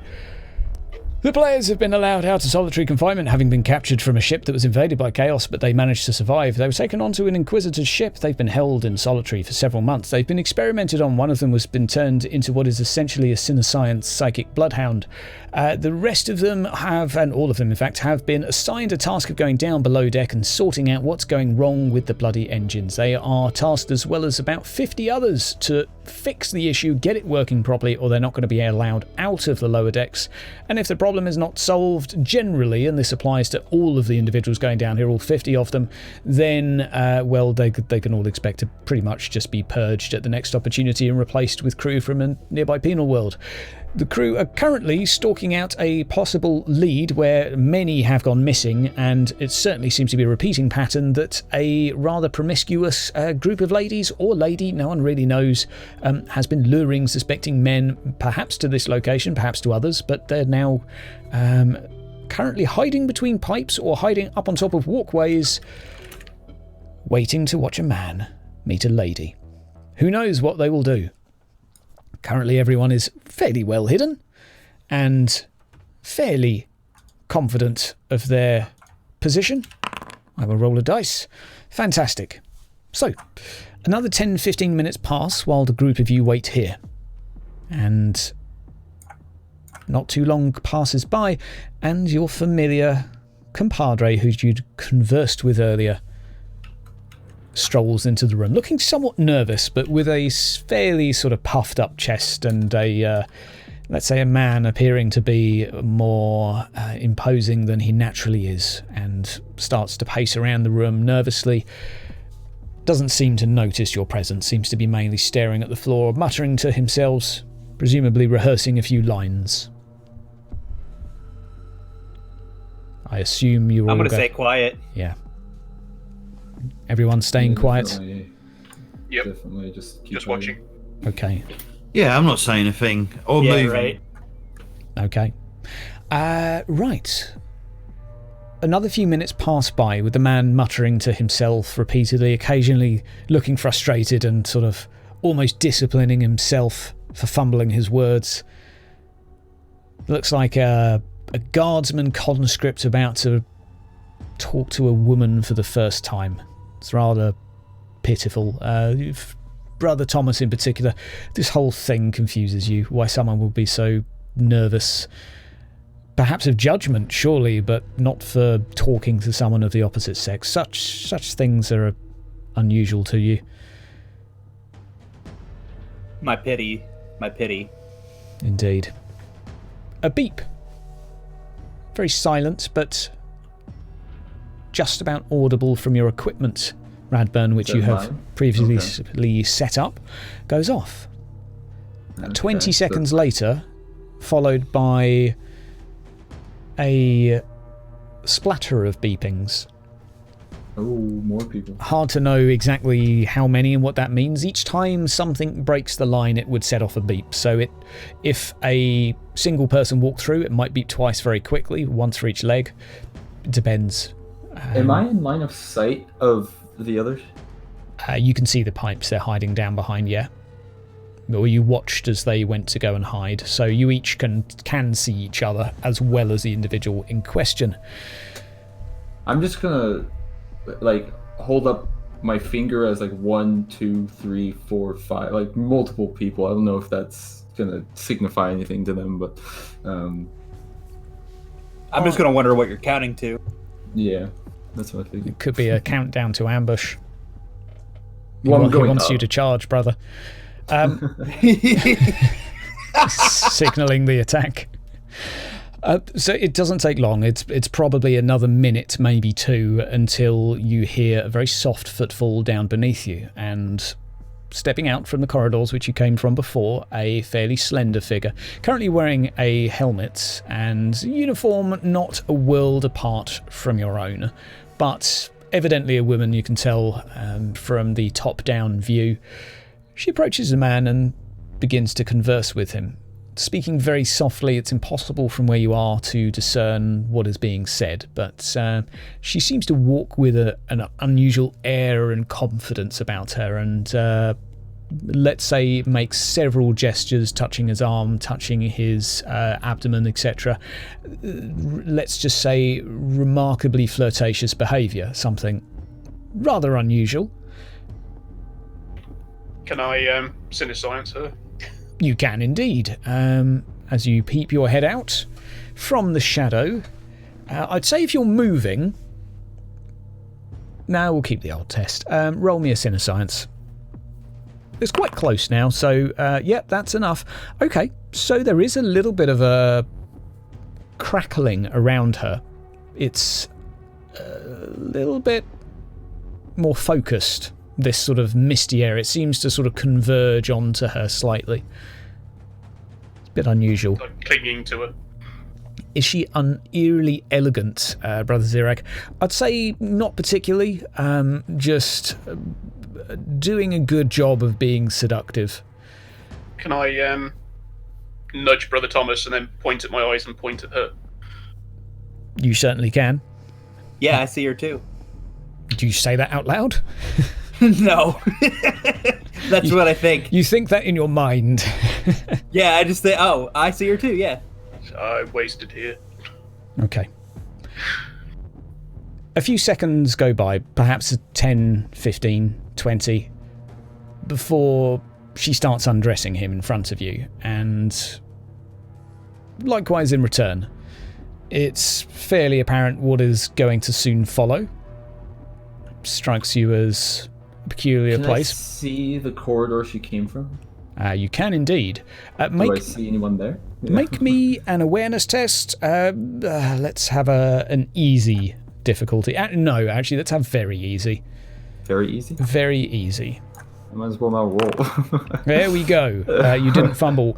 There are approximately 5 others stood there. They are armed. They have what looks like it. You got +4, so a few auto guns mixed in. It's a little bit dark, but you spot one of them is sporting an extra arm, which strikes you as somewhat slightly out of the ordinary. And let's say their facial features remind you a little bit of Brother Thomas. Fairly thick-set sort of eyebrows. You don't know what it means, but they seem to have a fairly thickly set skeletal structure. Okay. And they are currently, as the man is now laying down on the floor on his back, they begin approaching the 2 individuals currently engaged in hanky-panky on the floor. Do we have our guns out?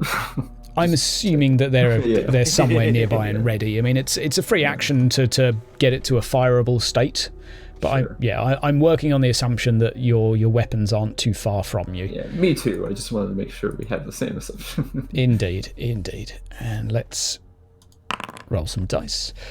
The man at this point is incredibly distracted. His eyes are being closed by the woman who places her hands in front of his eyes and appears to be doing something you would assume could be kissing to his neck, but you're not exactly sure.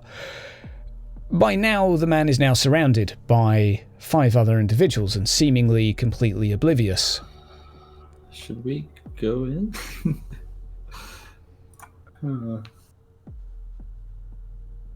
Brother Thomas readies his blade. Okay. I'm going to ready my gun. Just sort of aim it at the woman, but not do anything yet. Okay. While she is doing something to his neck, you're not exactly sure what, you see him writhe around a bit in what does not look like pleasure. It's a sort of almost a wild jerking fashion of his arms. And quickly his body goes quite limp. Brother Thomas, are you observing this? Absolutely, and I'm charging in. I was going to first ask you for a willpower check to see if you can. Oh, okay. To just keep your fury of watching 2 people procreate in front of you. No. I'm furious and I'm charging. I feel like we've accidentally stumbled into a dogging event, but hey, that's just me. It could well be. Let me just pop out a few individuals. Oh, they look mean. Brother Thomas, as you're observing, the woman raises her head up from said man, revealing a snake-like tongue that is perhaps protruding some 6 inches out of her mouth. You see it disappear back down inside her gullet and her mouth close. Are you charging? I'm charging and I'm screaming, "Light your way in the darkness with the pyres of burning heretics!" Are you doing that as you charge or before you charge? Yeah, I'm doing that as I charge. Okay. They're not mutually exclusive. Exactly. A charge and a scream are together. Indeed. Let me just shift over to some more action-orientated music. I should have got some sultry sounds as well to go alongside today's theme. Oh yeah, dude! Like some like James Bond music would have been perfect. Yeah, that could have worked. Right, we'll just load up the initiative tracker. I'm just going to make sure everyone's initiative is correctly being displayed. So I figured out if you modify that. Yeah, it should fix itself. Modify.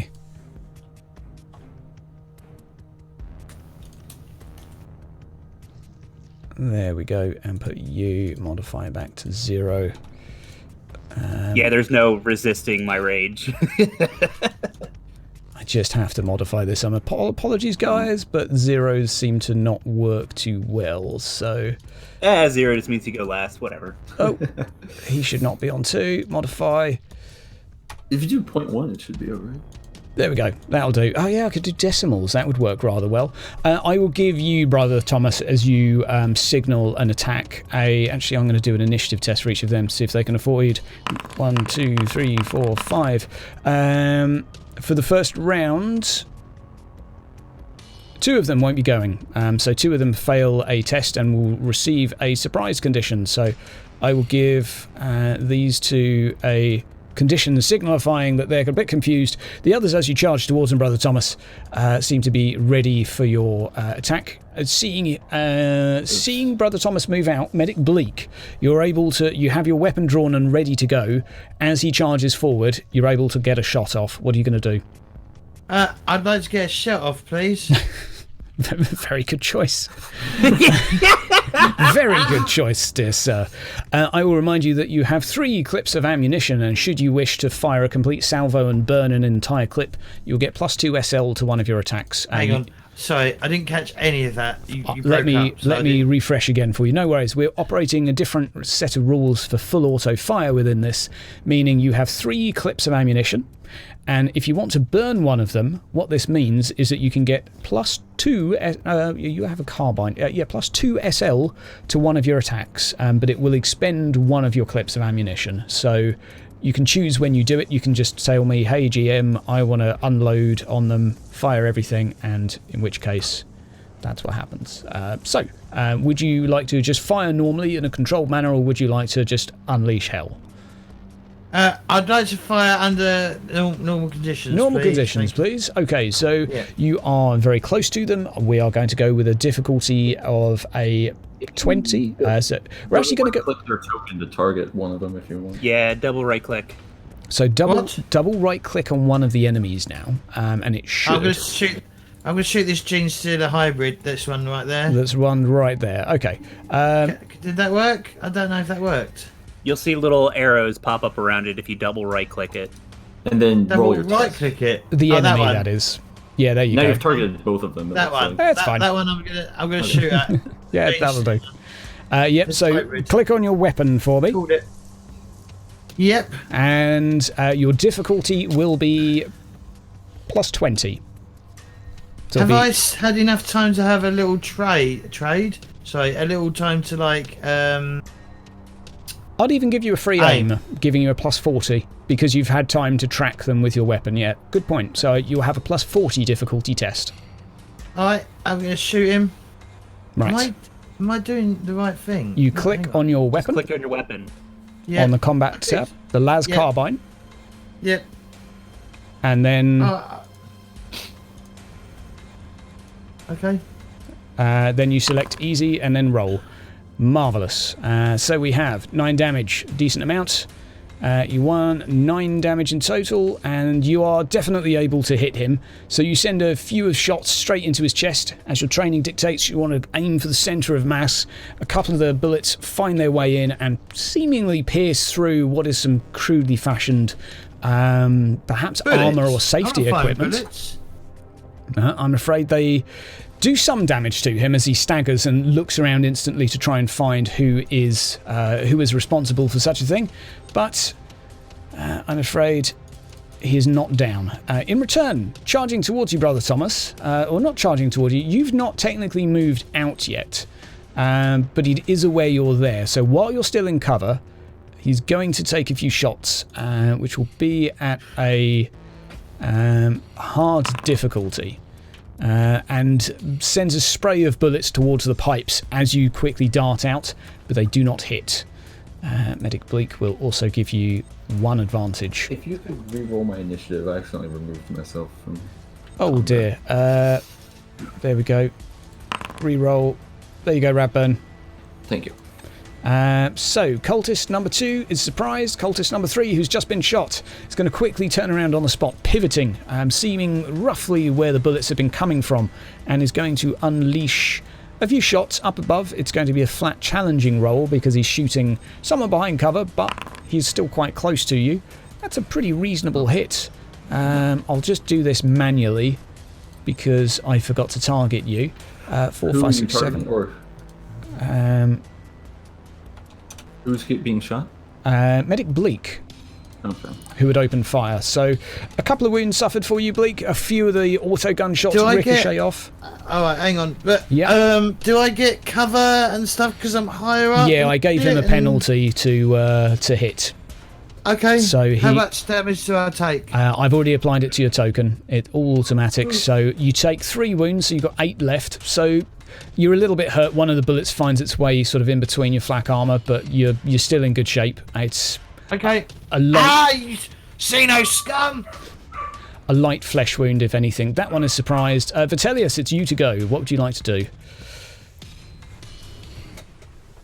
I am going to take a shot at one of the front cultists. So I'm guessing I've got clear line of sight to both of those. You do indeed. You do indead. So okay. You can... Where's the woman? Is she a token? She's a token in the middle.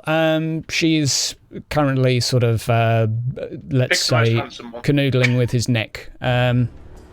I'll find a generic woman token for her in a moment. So Vitellius is opening fire. Fire away. Let's not do the wrong roll. So plus 20 for the range and another plus 20 because you've had time to aim. So make it an easy test then. Plus 40 in total, indeed. And that is a decent amount of damage, a decent hit, and we'll apply the damage there. Okay, decent. Right arm, a few bullets you can see make their way into his arm, and he sort of doesn't seem to respond in pain as you would expect someone to. Instead seems to grit his teeth in your direction and snarl.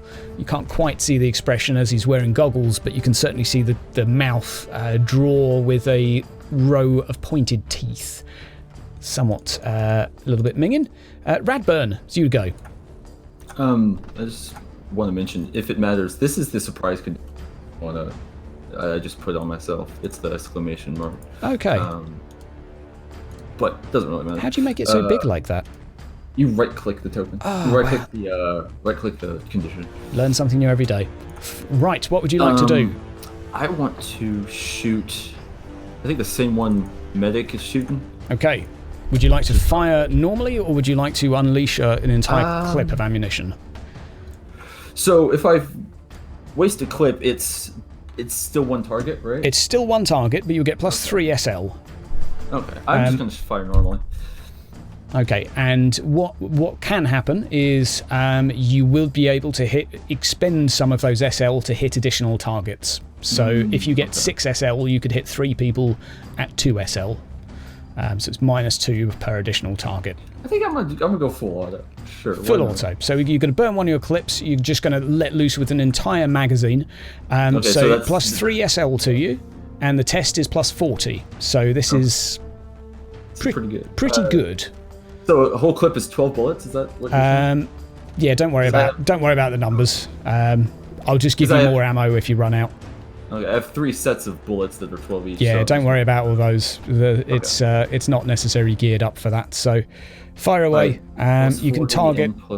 Yeah, we'll target the first one. So let's see what you get. Plus 3 SL, plus 40. Right. A decent amount of damage and a very decent hit. So you can minus 2 SL for an additional target. So what would you like to... How many would you like to hit? Just those 2? Just those 2. So you can go for 9 SL. Hit the other one. So that would be 9 SL, so 15 damage? Yep, 15 damage. So that would be on the 2 of them, which would be... that would be enough to definitely slay both of them. I'm assuming the 2 that have already been hit. Is that correct? Yeah. Okay, you're able to send a hellstorm of bullets towards them, and the 2 of them just disappear in amongst a storm of autogun fire. It is a horrific sight, seeing holes buried into them and small explosions of blood just sort of spilling out from their flesh. Brother Thomas! You have 2 guys in front of you that seem to be somewhat confused, still trying to grab themselves. He is charging the woman. The woman is on the floor. He's going to like uppercut slash her with his chainsword. Okay, I'm going to just give her this token for now. She's got a bag on her head to keep her mysterious. She insert jokes about paper bag jobs. So you charge away. You can make an attack at her. So you gain your 1 advantage for charging. I have control of her, so I can't target her. Curious. Don't worry about targeting. It's an opposed test. Okay. Doesn't matter. If you right click it and click the target button on the bottom left, there's a little bullseye you can click on. Oh, there we go. Bam. Yeah, thank you. No problem. Chainsword. What am I getting? Modifiers. Oh, I already got. You've already got your 1 for charging. They're not surprised. So actually, I didn't roll for her. So she is surprised. Another plus 20, and it won't be opposed. So plus 20 on top of the advantage. So plus 30 in total for a modifier. Okay, 9 damage, reasonable amounts. That is not necessarily how much armor she has. That is enough to slay her, as she is not actually wearing any armor and is currently wearing some sort of rags and clothing. You will be able to cleave her in 2. Gaining yourself another advantage. Foul heretic. I'm not classing her as a notable opponent, so you're not getting a 3rd. But I will allow you to step forward into base contact with one of the others if you like. We won't go with a full death blow, but you're able to base one of the cultists here. Right. A decent round. Last cultist. Oh. Bit on the dead side. Right. Now they're no longer surprised. Medic Bleak, it's you to go. I want to shoot one that do any of them particularly look like they're going to head towards us and head up the stairs? Because if they do, I'm going to shoot them before they try and get up the stairs, please. I would say the one that I've put on fire looks like they're aiming their rifle towards Brother Thomas, but currently of the 3 of them that are there, no one looks like they're heading upstairs. Alright, I'm going to shoot the bastard, if that's okay. You can indeed. Are you shooting in a controlled manner as before? Yes, yeah, Okay. I'm very controlled. I'm very about controlled. Okay, all of the control. So you're going to get the no aiming this time. So you will have it's an easy test, so it's plus 20. Well, if he doesn't move, can he take an aim action? Hang on. kind of thing? Not in this system. It's a full turn. Is it easy or average? Okay. Because easy's plus 40. Oh, sorry, it's average difficulty then. Alright. I'm going to hope and pray to the Emperor. Right. Guide my shot, O mighty Emperor. Okay, the Emperor listens. The Emperor inflicts a little bit of damage. And, of your shots, a few of them make their way again into the chest of this target. Your shot's very well placed. He's currently aiming towards Brother Thomas and seems to sort of shrug off some of the hits, not even experiencing as much pain as you would expect. Right. And we're going to go with... Brother Thomas, the man that's engaged in combat with you currently, is going to have a jab at you. He has some sort of staff-like stick in his hand, which will be roughly equivalent to a melee weapon. Trying to meet your chainsword, he takes a swipe. Yep, you can oppose me with your melee chain. Or dodge, whatever you like.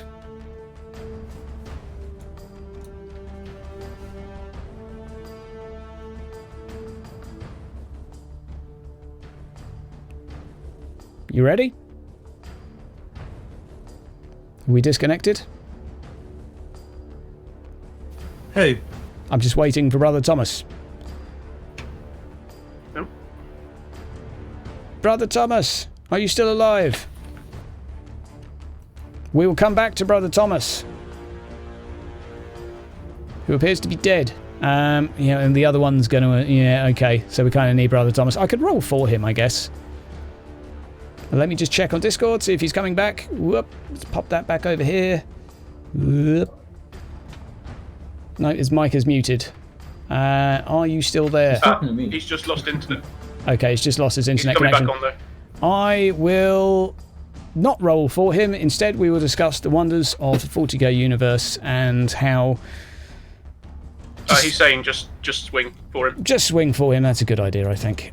So we're going to roll a chainsword in defense. He's got his stuff and his bits and his bobs, and he successfully defends, gaining himself another advantage. The next cultist that is currently beside him is going to attack. He outnumbers him, so he's going to gain a +20 for outnumbering, and isn't able to flank him, but does a very poor job. And again, Brother Thomas is going to swing with his chainsaw, trying to defend himself, and easily parries the man's dagger to one side. Brother Thomas seemingly quite impressive with a chainsword. Right, it is a dead cultist to go. It is the one that you've just shot in the back, Bleak. He turns and starts running down a corridor. He's off. Did you make it? Okay, so we can't shoot him? He sprints. Basically, Okay. he turns and sprints while you're underneath the railings, not giving you opportunity to shoot. Do I hear my beep? 20 seconds later, yes, possibly. Okay. But it's in terms of combat time, it would probably be another 2 or 3 rounds. So, combat, Vitellius, it is you to go. Can I get a shot into those two, or...? Yeah, you certainly can. You've got a couple of choices. You can take a -20, which basically counters the +20 you would get for range, meaning you won't hit Brother Thomas and you'll hit one of them. Or you can just fire at the group of them and you've got a 1 in 3 chance of hitting Brother Thomas. Well, I think I'll take the -20 so I can't hit him. Just target one of them. -20, which is countered by the +20 for range, so a flat 0 test. And decent hit as well. Decent hit. And yeah, a very decent hit. Decent man goes through. You manage to hit him in the left-hand leg. You can see some of the equipment he's wearing. Some of the gear seems to absorb a decent amount of a few of the shots you put in, but there's definitely one that you hear crack as it penetrates through some of the plating. And you see him sort of full stagger slightly to one side, seemingly in a fair degree of pain. So now we have Radburn to go. Let's just move the combat order. So we're up to date. There we go. Radburn. I'm going to do the same thing on the other guy. That one. Okay. So are you going for the same as Vitellius? Just go normal. Yep. Normal. So a 0 roll, but you do have your 1 advantage. I do, don't I? Okay. Go for it. Nope. Right. Not quite. A few of your shots go wide, Brother Thomas, zigzagging in between them with a chainsword, parrying blows left and right, seemingly deflecting them with a relative amount of ease. Brother Thomas is now going to swing his chainsword at them and see what he can do with a... That's decent. This guy's going to defend with his combat knife. That's advantage for you. That is that against that. 10 damage getting through, and manages to get his chainsword into the guy's left arm, nearly hacking it off. He's still barely holding on to his rifle at this point, the other arm swinging the melee weapon, but the man is nearly perished. And we have a dead cultist to go, who is not available. Bleak, it's you to go again. So the one running away, can I get a pot shot at it? I'm afraid in between you shooting the other one and preparing, I'm afraid not. Just as all of these events happen simultaneously per round. It's kind of so while you were taking some shots just then, he was sprinting away. Well, actually no, he was the one you shot. So the moment you shot him, he started sprinting away. Afraid, not able to get a vantage point of where he's run to as he goes underneath the railings you're on. Okay. So if I shoot into combat, what happens? You can take your chances, have a bonus to shoot at the group, but a 1 in 3 chance of hitting Brother Thomas. Or you can take a minus 20, which would counteract the range bonus of plus 20, and you won't hit Thomas as you are steadying your shots. What would you like to go for? Don't hit Thomas. Can I aim and then shoot into combat next turn? Yeah, you can aim and shoot into combat next turn. Absolutely. So you'll get another plus 20 for your next action. Yeah, that's what I'm going to do then. I'm going to bring my carbine, rest it on the railing, and just stare down at. Nice. I guess this fella. Yep. This fella from above the railings, and just breathe in the fumes of this ship. You know, while I'm concentrating. Okay. The remaining cultist fumbles his attempts to try and strike Brother Thomas yet again, who easily parries him to one side. Seemingly, this individual, somewhat weakened now by Brother Thomas's repeated slashes and the bullets coming from Vitellius, is likely going to perish imminently. Against Brother Thomas, now, this chap he fluffed his last roll, didn't he? He is going to try again. See how he can do -2. Like, no, if you I can roll it. Okay, roll me a chain weapon, Brother Thomas.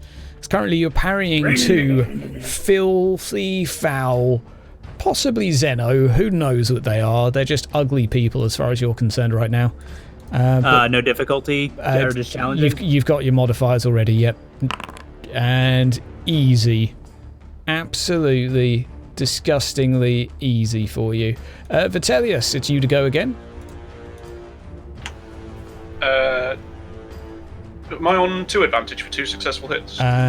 If you hit twice, then yes. Oh, am I supposed to?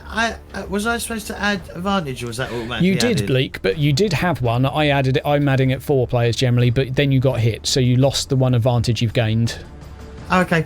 Although you did hit him last turn as well, but then you went and aimed, so you've lost the advantage again. I'll let you keep that though, because I feel that that's somewhat cruel. So you've still got 1 advantage. I've just given it to you. Vitellius, what you are like to do? Go with the whole -20 malarkey again on that. Go Same back, again. So it's just a challenging. Yep. And that is another very decent hit. Okay, that was on the other one. Okay, nice. Yes. You're able to shoot some into his right leg in between Brother Thomas, weaving in and out. And again, he stumbles and staggers slightly to the side. Impressive. Calculated. And Radburn, it's you to go. Both of them now seemingly nearing their doom. You hear a small beep from your device.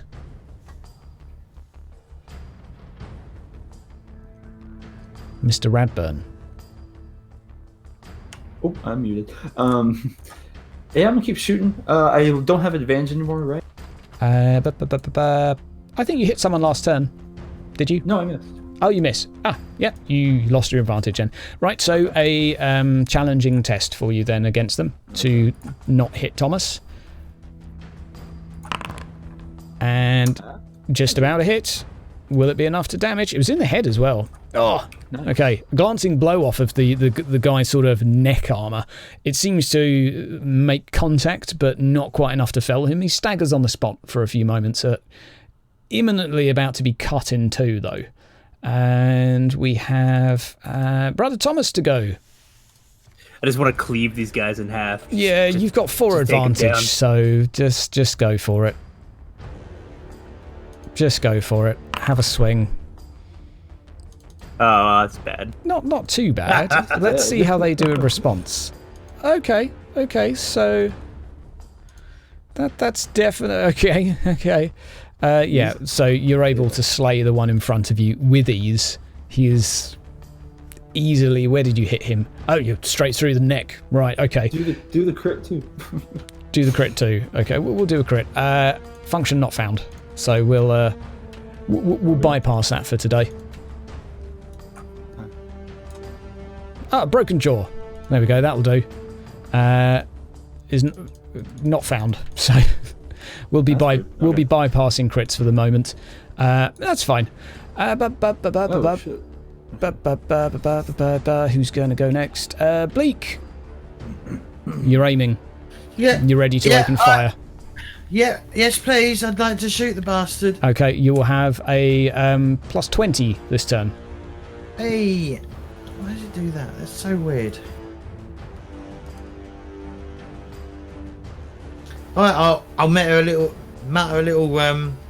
thing in my head and shoot him. Right. That well,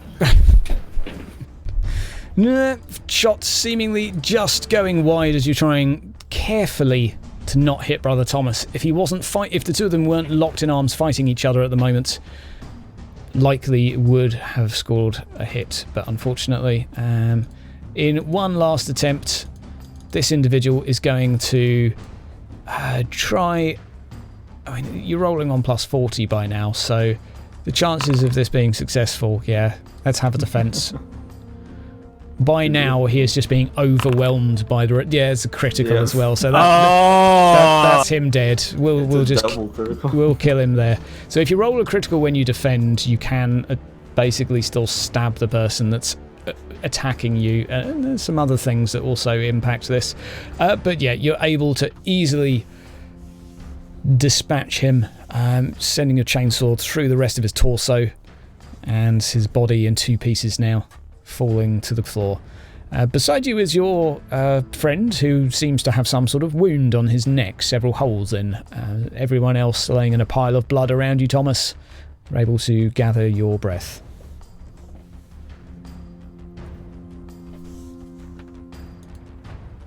All seems to be quiet, aside from the one beep, Bradburn, that you experience as some seconds later. Well, what happened to the other guy that... The other guy that was being shot at before, did he just run off? Booked it. Yeah, he's gone. Booked it. Yep. Okay. I'm going to be like, I don't think we're going to have much time to do much, because I reckon he's gone off to report to whoever he reports to. I think we're going to have more of these, whatever you want to call them, breathing down our neck soon. So, I don't know what to do. Do we just grab a body and take it with us and go, here, this is your problem, or what? Or do we have to fix the problem? Because God knows how deeply this corruption goes on this ship. Pretty sure we have to solve the problem, not just find it. Yeah, it says solve the problem.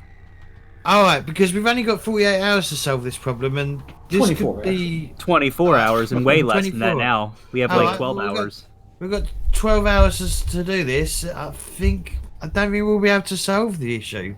Well, if we keep complaining, how about you come down here? Let's go. How about you and your medical expertise come down here and actually check the bodies and tell us what's happening here? Well, I was going to do that, but sure. I'll stay up here. I'm talking to Bleak.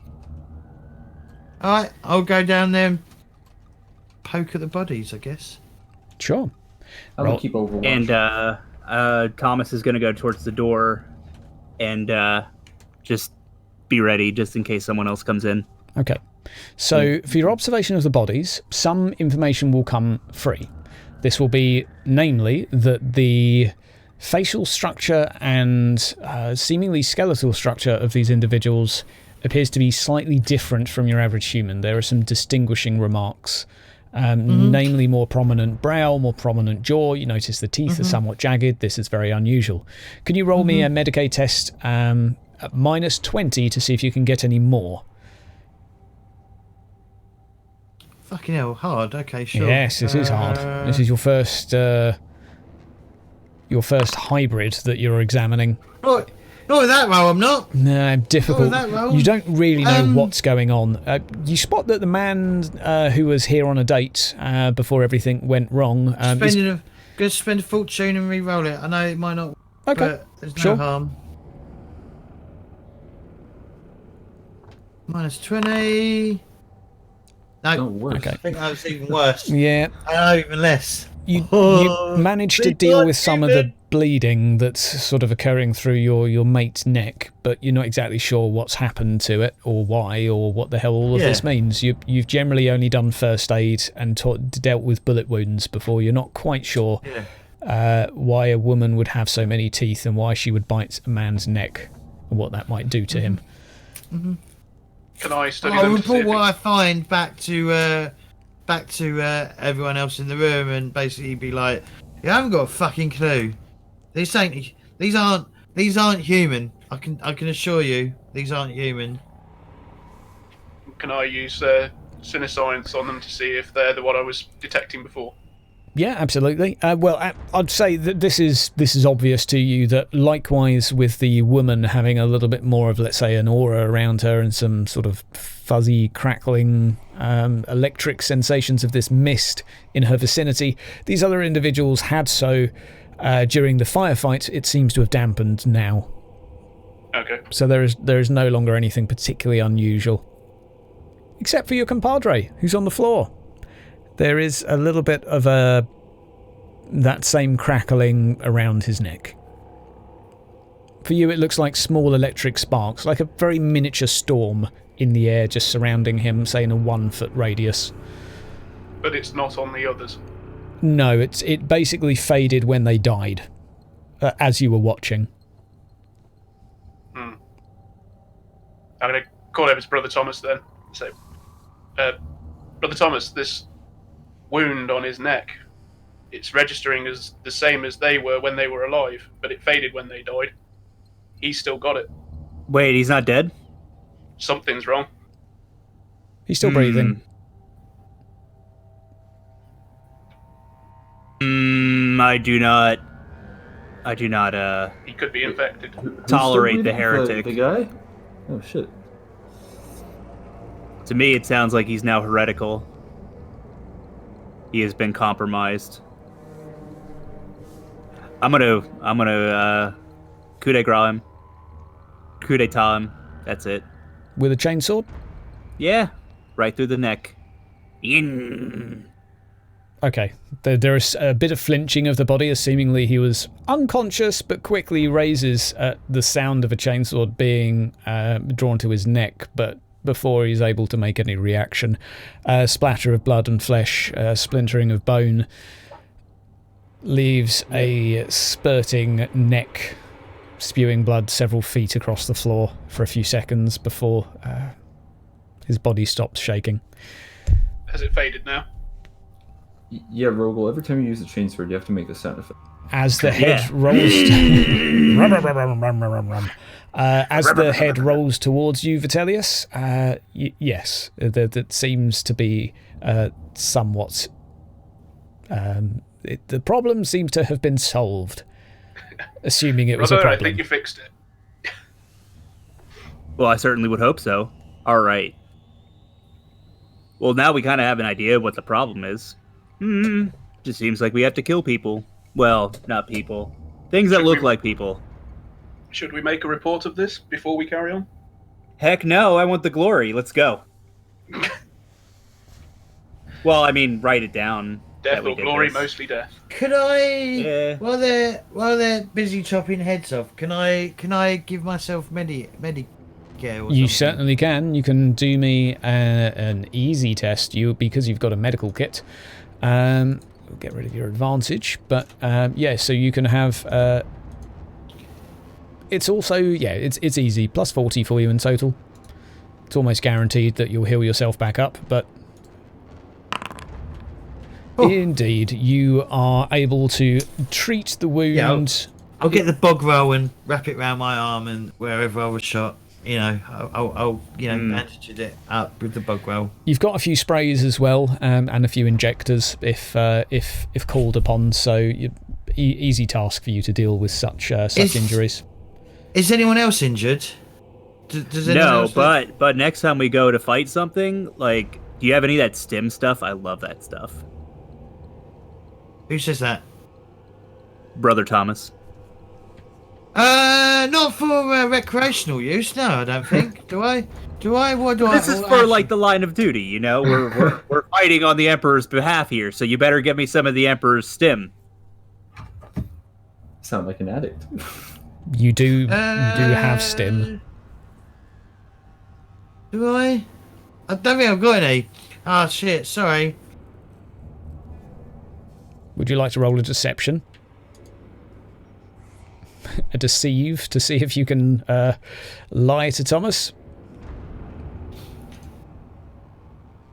Do I have? You do have some. Yeah, it's in the you trappings. do have some in your trappings.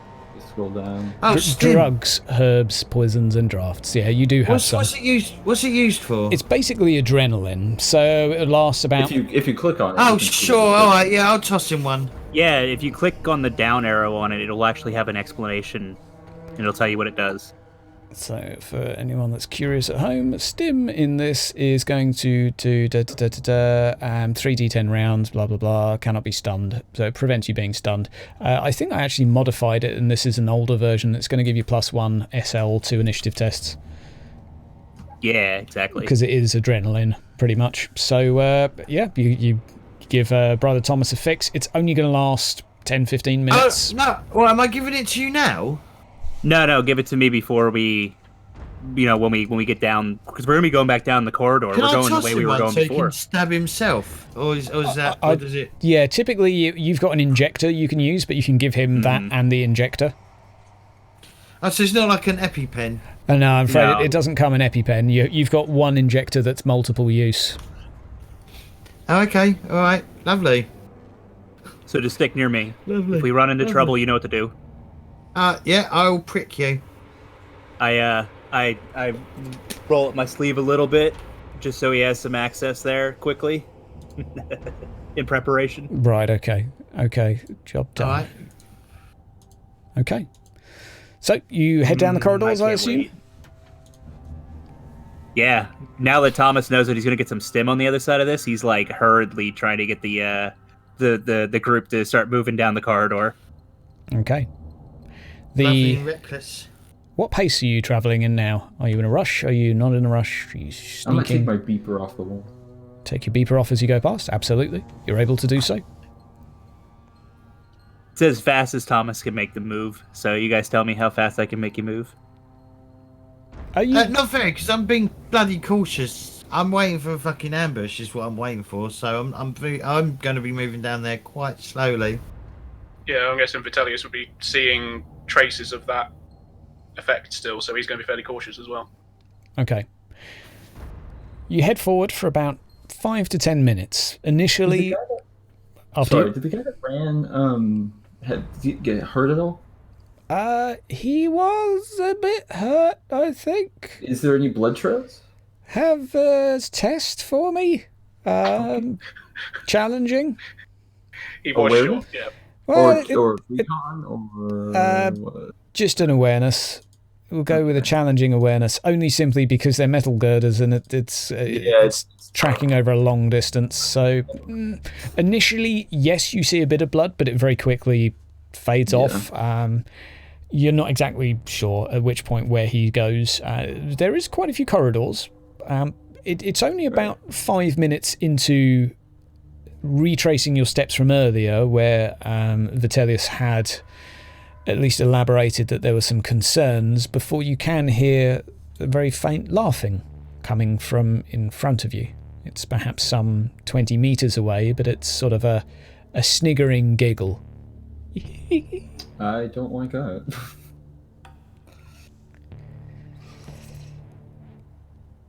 As you walk forward, it seems to maintain a distance from you, and some 20 seconds later, the Patriarchy will sort you. The Patriarch will Can I just shoot in that random direction? Sure. Can I shoot where the voice is coming from? Yeah, make a... Blindly You fire. can blindly fire, and quickly afterwards... you can roll a test, but just make a... Awareness roll first or Yeah, something? let's have an awareness roll. I mean, you're in a corridor, so it's not too difficult to discern which direction they're in. Let's just make a ballistic skill test at -20. or a weapon test at -20, just to see if you can get it like roughly in the right position. Ballistic. How do I do a ballistic skill? Sorry, test? not ballistic skill. Just roll your weapon as you would normally, just with a -20. Oh, this ain't going to go well. Oh, okay, maybe it will. Oh, wow. Okay. The mutterings are interrupted with the Patriarch will save. You hear him squeal out and starts seemingly running in the other direction as you can hear footsteps. Yeah, you keep running, you fuckwit. Good shot. Sorry, I forgot to ask about swearing. Sorry. Fine. No, it's fine. It's fine. I think I've sworn already, so it's all good. We've had people have sex in this session, so it's like... we're all mature here, it's fine. So, well, I'm not, but... what are you doing? You can hear him running away from you now. It's fairly loud. Chase him. I chase him. His yeah. steps, yeah. Brother Thomas is mad. You give chase, seemingly... Before Brother Thomas chases, I'll stab him with the pen. Okay, you give him a dose of stim, effectively giving him an adrenaline stick. He is now somewhat hyperactive, moving a bit more briskly. You can feel your heart beating through your chest. It's invigorating. It's like 50 recaps all at once. So, giving chase, let's everyone make me an athletics test, please, to see how far you are able to chase this individual. Also, this isn't going to go fucking well at all. This will be a standard difficulty, so average test indeed. Pretty well. Okay, 4, 3, 2, okay. Oh. Okay, Medic Bleak somewhat slower down, sneaking behind, just playing it cautious. And let's roll a d100 for this gentleman. Oh my word, he rolled a natural 1. Okay, so you give chase, and this lasts for maybe 3 to 4 minutes. By now, more and more vents in the surrounding area seemingly seem to be uncared for.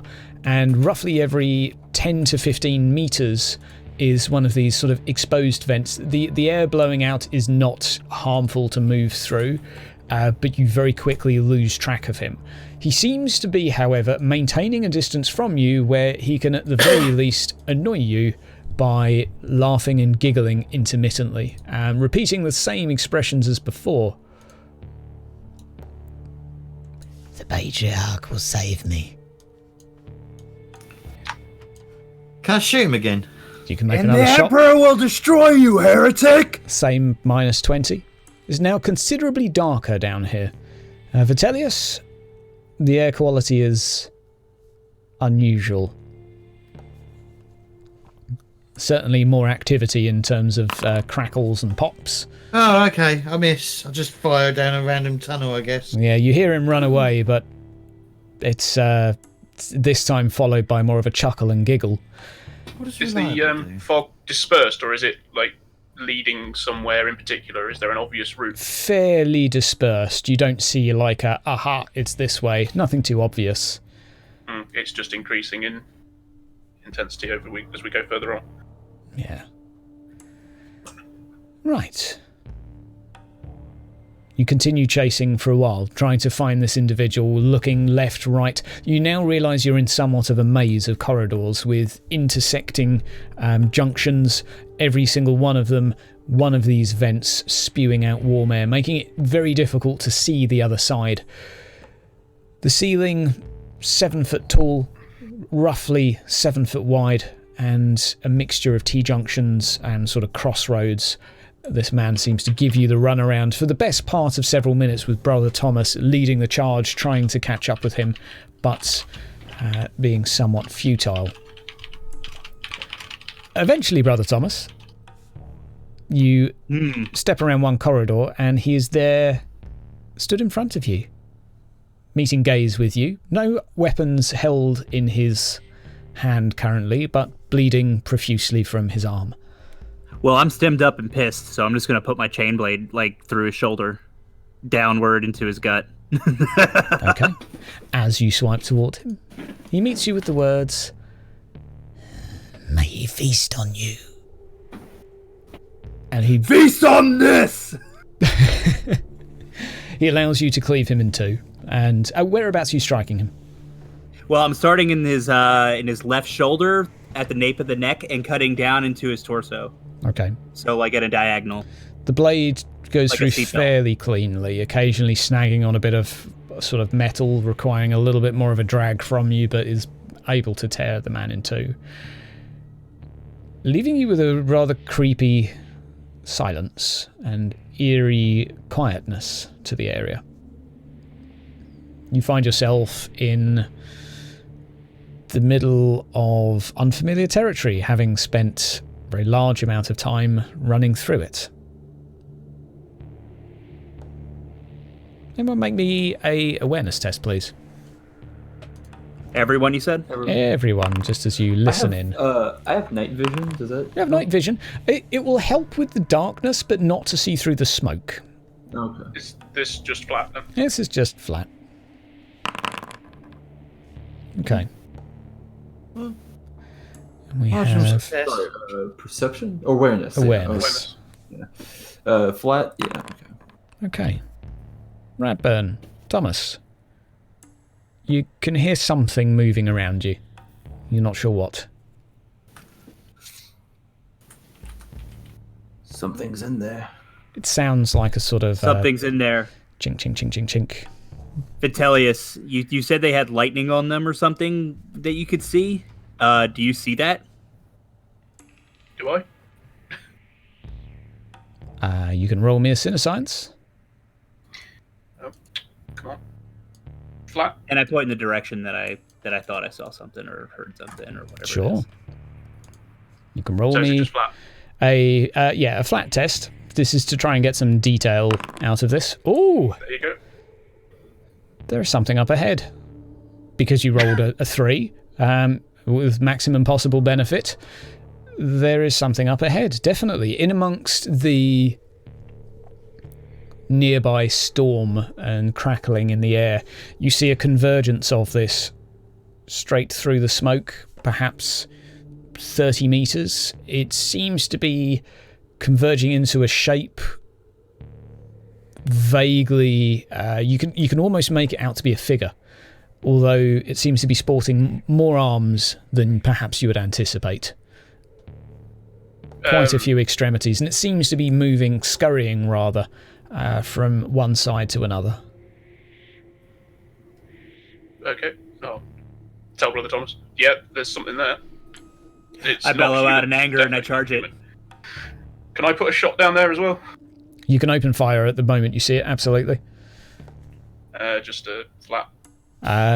Yes. Is it snapping a shot You at can it? actually see where it is, so it's not quite short range for you, so it's just a flat test for you. If the others want to fire where you're firing, they could do so. Well, A decent hit. Okay. Let's now I'm using a certain rule for this where said creature, which unfortunately you will now know what it is. You hear something as you connect the blow. It's a sort of a screeching hiss.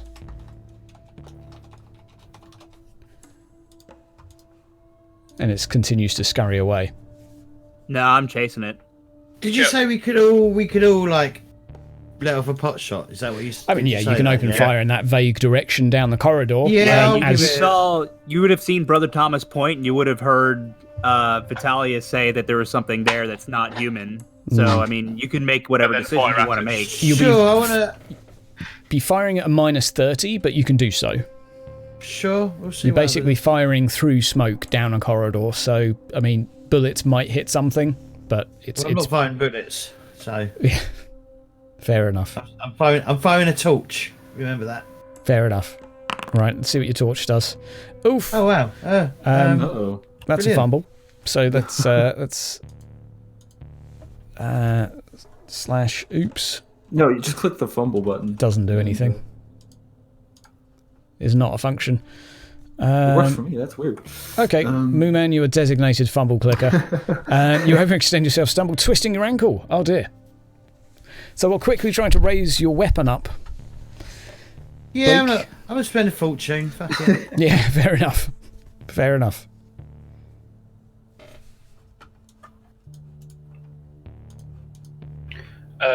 Hydra. Yep.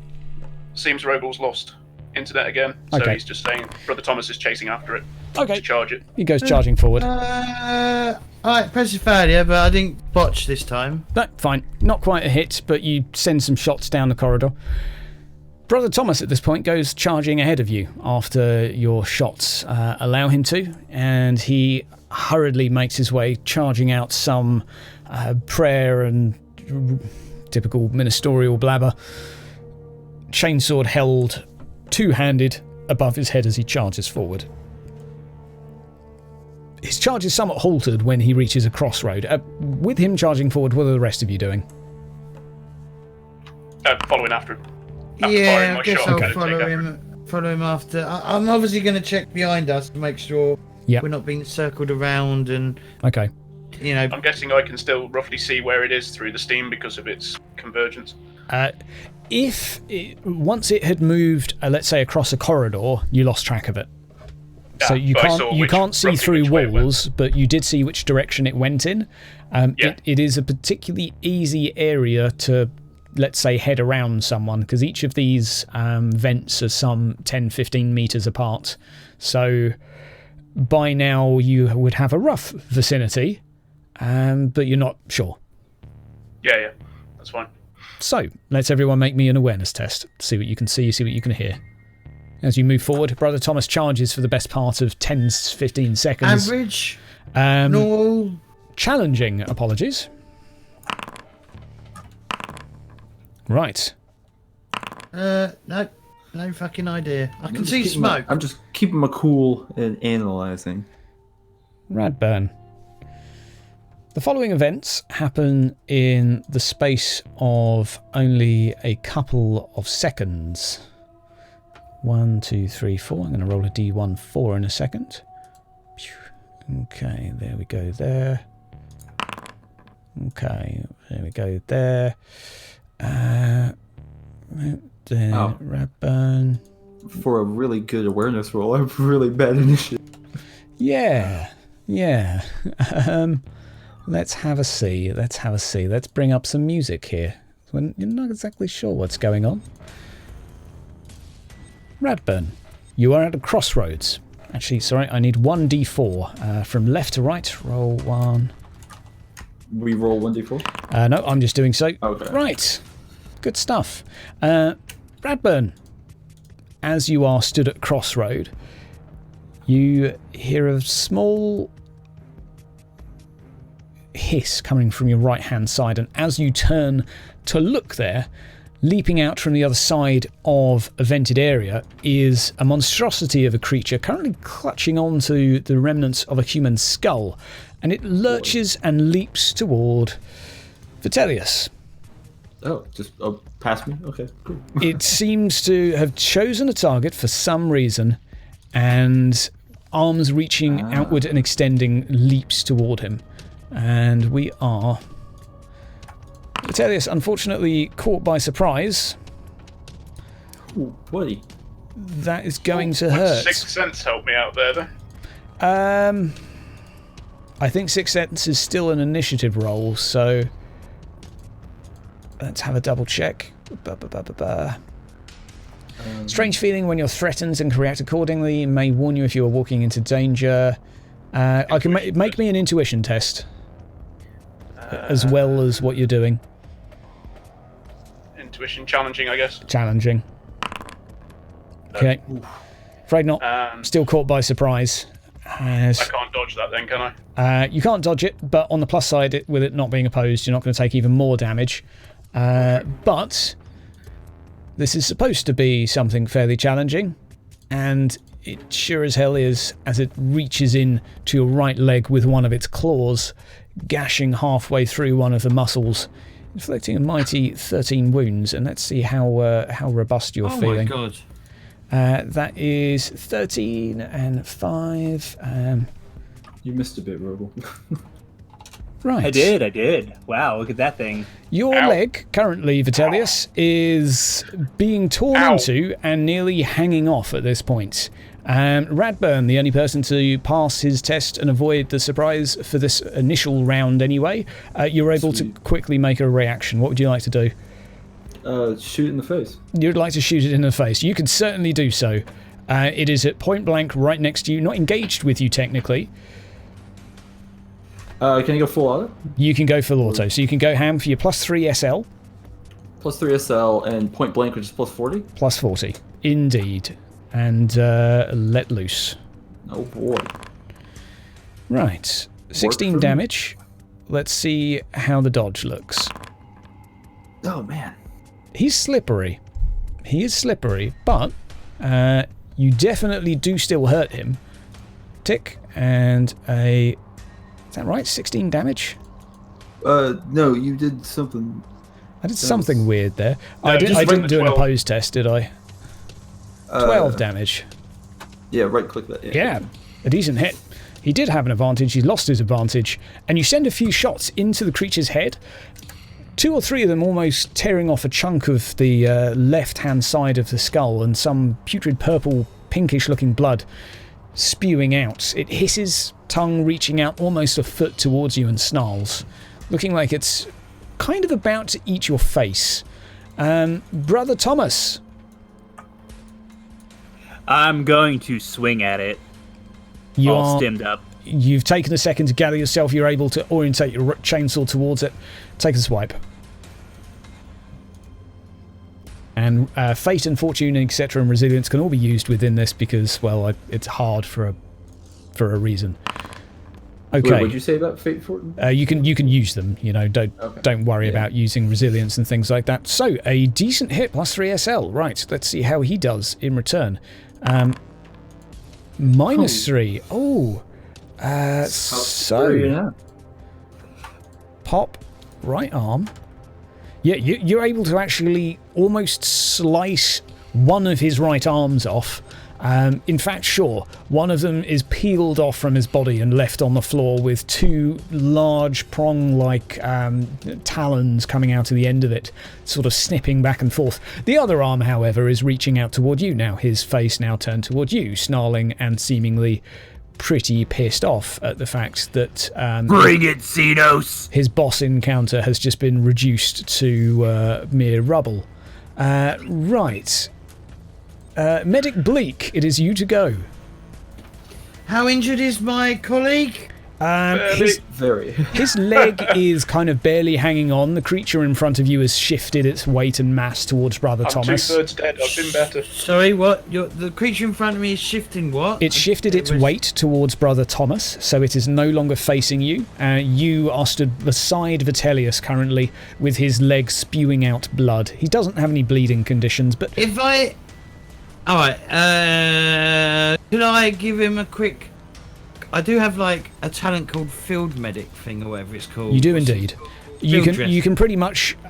you've got a bunch of devices that make actually treating wounds in the battlefield a bit more feasible. So you have like a cast spray. If someone's leg's hanging off, you would typically spray it over. I'll cast spray his fucking leg then, if that's okay. Absolutely. It forms like a natural plaster grip. You can roll me a Medicae test with +20. Yep.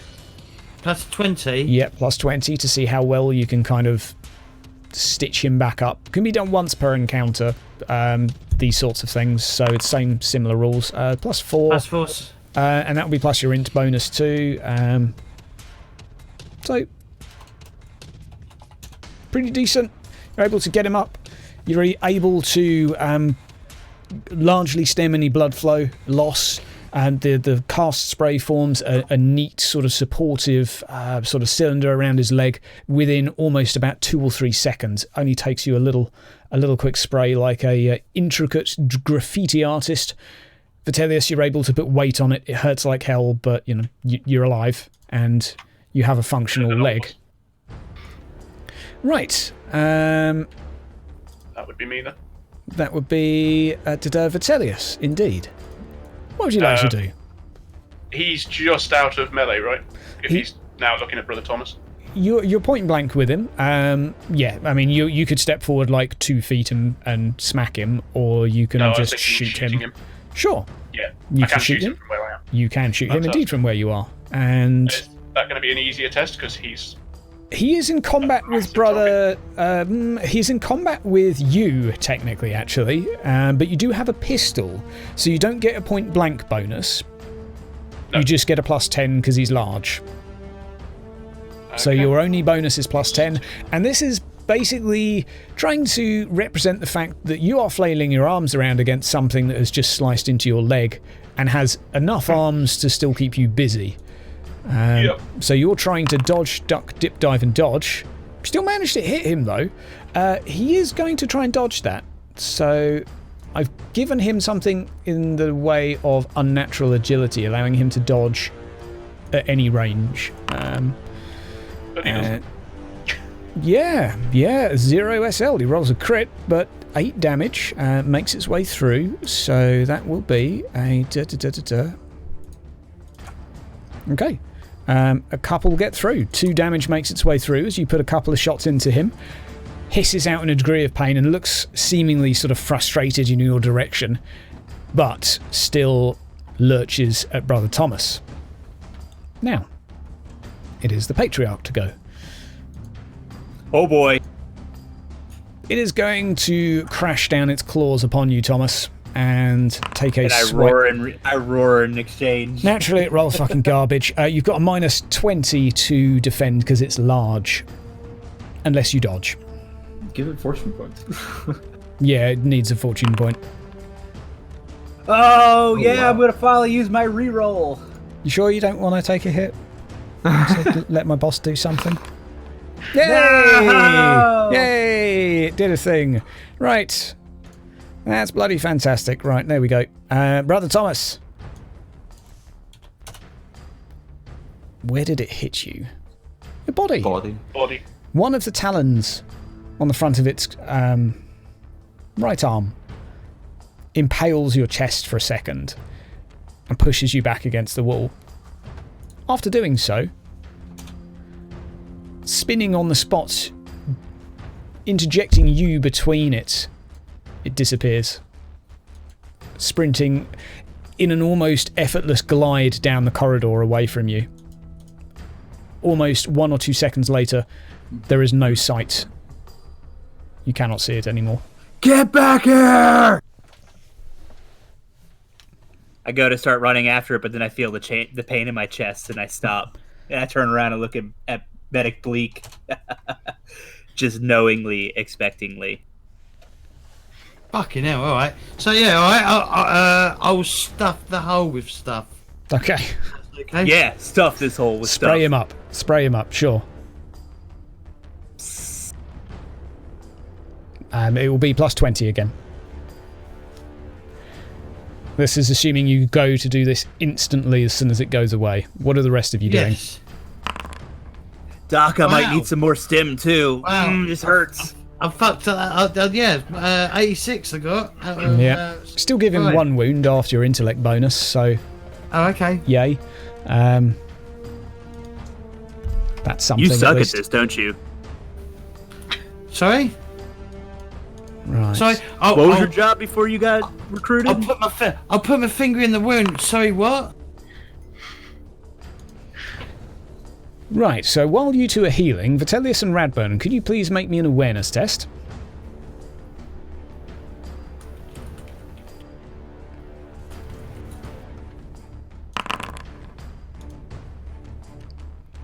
Okay. Let's deal with this first. Wunderbar. That's challenging. I don't know if... Yeah, challenging. Yeah. Vitellius? Yep. Awareness test, please. Challenging. Or Cinescience, rather. Cinescience, challenging. Can he roll Cinescience at easy normally because of his talent?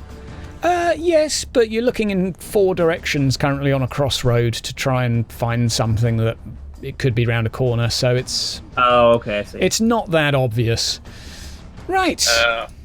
I'm going to re-roll that. Sure. My last point. Sure. There we go. Right. Let us tango once more.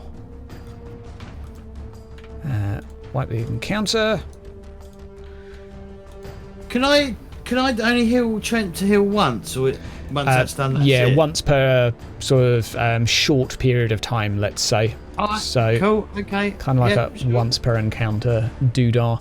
Right. Well, congratulations, Vitellius. You managed to avoid the surprise condition, and you do see a little flash and sparkle just to your left in one of the corridors, and it's you're pretty sure that that's where it is. You can see it. You have the opportunity through some smoke to do whatever you wish to do, as you see it charging out toward you again. Well, not toward you necessarily, but in your direction. Coming back at us. It's coming back at you again. Snap a shot at him then. Okay, You want can me take a to shot. target him? Yeah, I can target him. Yes, indeedy. Token down. Challenging. Challenging, yes. Short range this time, plus 20. Okay. Sure, Oh, well. just destroy my boss, see if I care. Just blow its head off. Destroy it. It can't dodge anything. Fine. 7 damage. Headshot. Another. Oh my word! It's the first critical. Okay, well this is a boss, so it has criticals. Mooman, can you tell me what the critical is, please? It is a minor cut. Okay, so it's first critical. It has its first critical, and it has 1 bleeding condition. Wonderful. Let's. I'm not going to bandage that. No, please don't help it. Right. Having just done so, Scout Radburn. I'm afraid it has its eyes set on you this time. On me.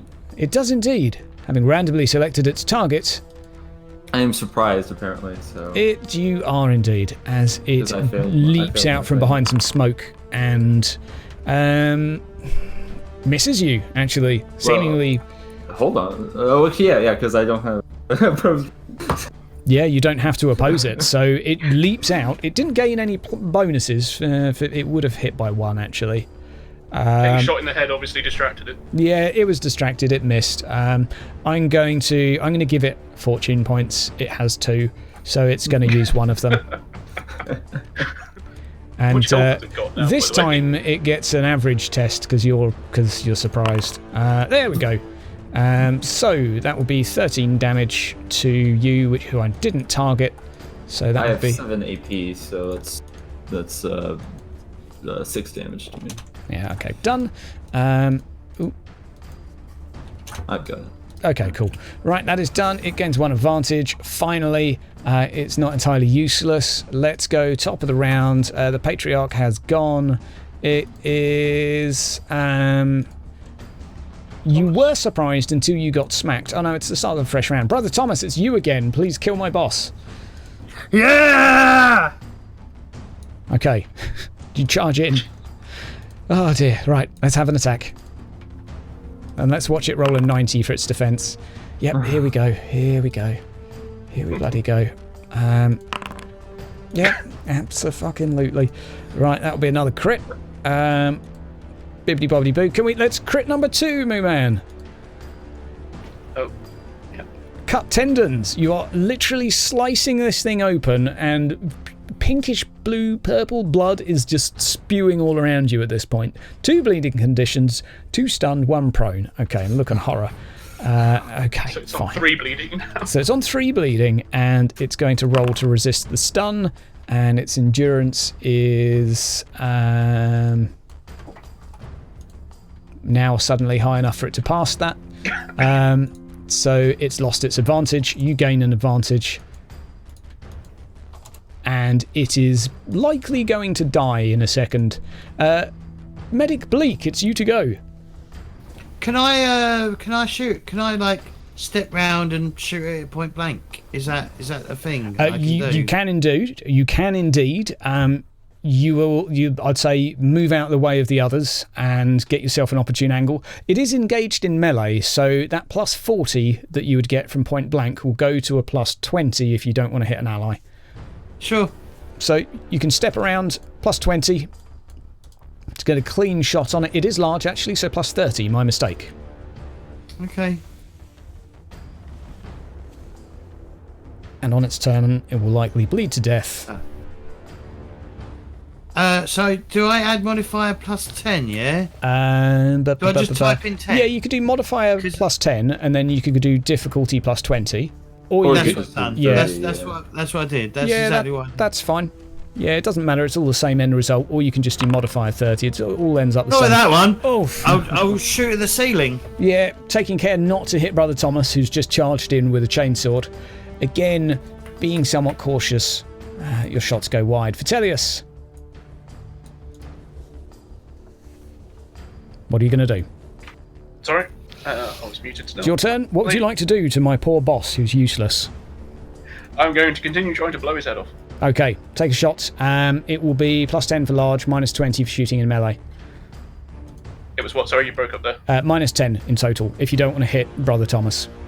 I've got an advantage from a successful and attack. you're actually point blank as well, and it's not engaged with you. So you're going to be +40, +10, 50, -20, +30, and your advantage +40 in total. +40. Does that take into account the advantage? Yes, it does. Okay, so I need 30 then. So put 20 on there and 20 on there, so that's +40 over. I think. There Right, that is another hit. That is another crit. That is another... Blue Man, what's behind number 3? 4 is its maximum. Okay, it is broken bone. Okay, you managed to send a flurry of bullets into its chest now, bringing several large cracks and snaps. This thing's like barely holding on. Barely holding on. Now, I'll do the bleeding condition, and so on a... it's going to die at the end of this turn due to all of the bleeding, giving it another crit, but I just want to see if it dies before it can do one final fuck you. No, it can do one final fuck you before it goes down. It is going to... Who's been the most? Brother Thomas. It reaches out towards you one more time. Nice. And jabs into you.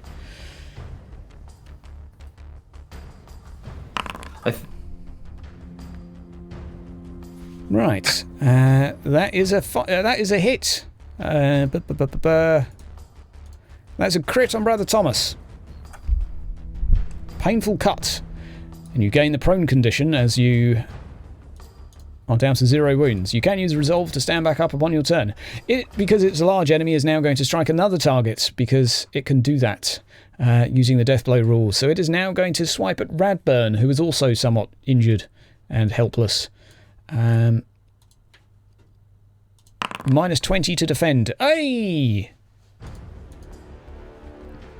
Ignore that because Brother Thomas targeted him with his attack, so ignore that opposed roll. Who is he targeting? Radburn. Oh, he's targeting me. That's okay. you. Okay, he's okay.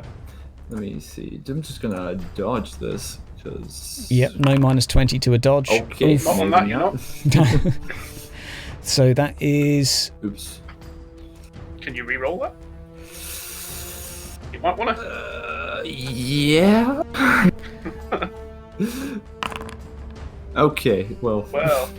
I mean, it's either that or... I mean, you've got resilience and fate, so you will live through today, such is the nature of such mechanics. But you will take a crit from this occasion. Would you like to tell me what it is?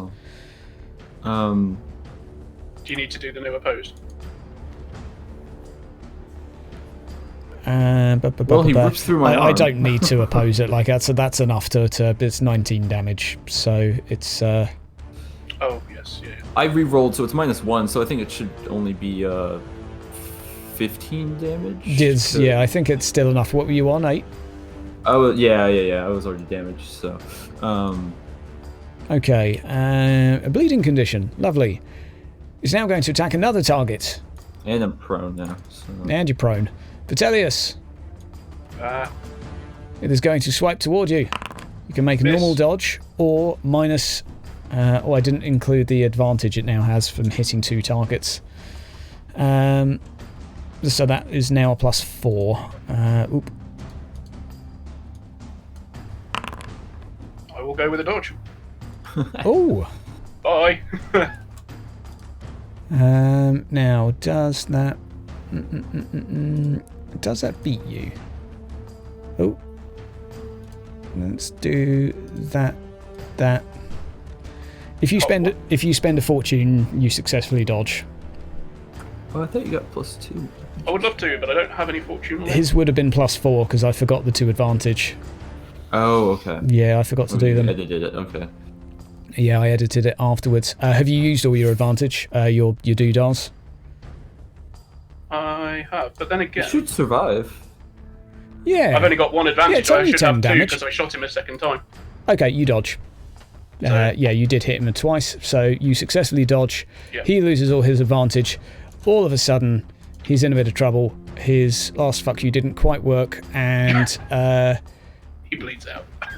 yeah, he basically then sort of stumbles on the spot. Gradually, you see the lifeblood just sort of oozing out of him. He makes one final attempt to sort of swipe towards Vitellius that just sort of falls limp, and the arm collapsing to the floor. The blood at this point sort of hissing slightly with the metal as it meets it, and most of you feeling, well, somewhat unconscious for 2 of you, with a steaming Zeno right next to you. Congratulations on survival, if you can call it that. Well, I'm unconscious and bleeding. Should I roll for death? It depends how quick Bleak is, really. It's Bleak's turn before your turn, so should we see if Bleak is able to... So who's bleeding out? Radburn. Both of us. Both of you. I I think have, yeah, like, what? brother has. Well, bleeding Brother conditions. Thomas is the I have most 3 important bleeding one, so conditions, I'll yeah. do Brother Thomas first. In that case, 1 roll for Radburn, or just use a resolve. So, oh yeah, I can use a resolve. That's fine. Because, yeah, I'm just gonna use a resolve to get rid of him. So 1 Medicaid test with a +20. Do I need to do... What, is everyone on the ground? Is everyone on the No, only 2. Radburn and Thomas. But I'm not bleeding anymore. I used a resolve. Yep, only Thomas is profusely bleeding currently and is in need of your medical attention. +20 roll, Right. and you get to reverse the dice as well, I believe, for Field Medic to get rid of bleeding. He gets to reverse the dice no matter what, and if he fails, yeah. I rolled a 17. Easily done. Brother Thomas is stitched back up, somewhat precariously next to a steaming Zeno, but all is well. Can I go through everyone? Can I go through everyone and heal them, give them first aid or whatever, Medicare? You can indeed. Now is probably an opportune time, as having survived the encounter, What? You cut out there? What? it is a good opportune time right now, given that you have survived the encounter, and I think this is where we'll probably end the session, as you... Okay. Yeah, because now we're just going to go back and report that we've taken care of the Xenos problem on this day. We hope. You hope so. We hope. We will have to see Okay. what happens Gee- next time. So Jane's still a coat. It's not going to be this easy. You killed a patriarch, though. Still, Yeah. another Gene still will take its place. That's what happens. That's fine. Well, yeah. That's fine. Or- but we don't know that. or So we're Magus just will going to go take back and over. say we killed the leader.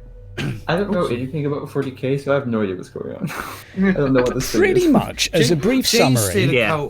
Jane's still a coat is my first army I ever did. So I mean, like, and I'm talking like, what, 93 maybe was when I started the Jane's to the cult. Yep. Because I had I've still got it. I've got like what's up in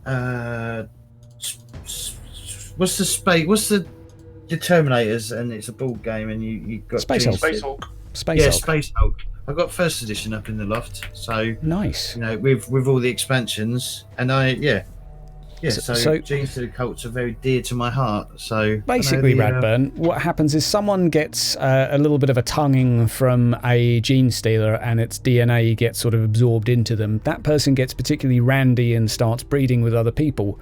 This then gives birth to a first generation of sort of hybrids that are typically a bit fucked up.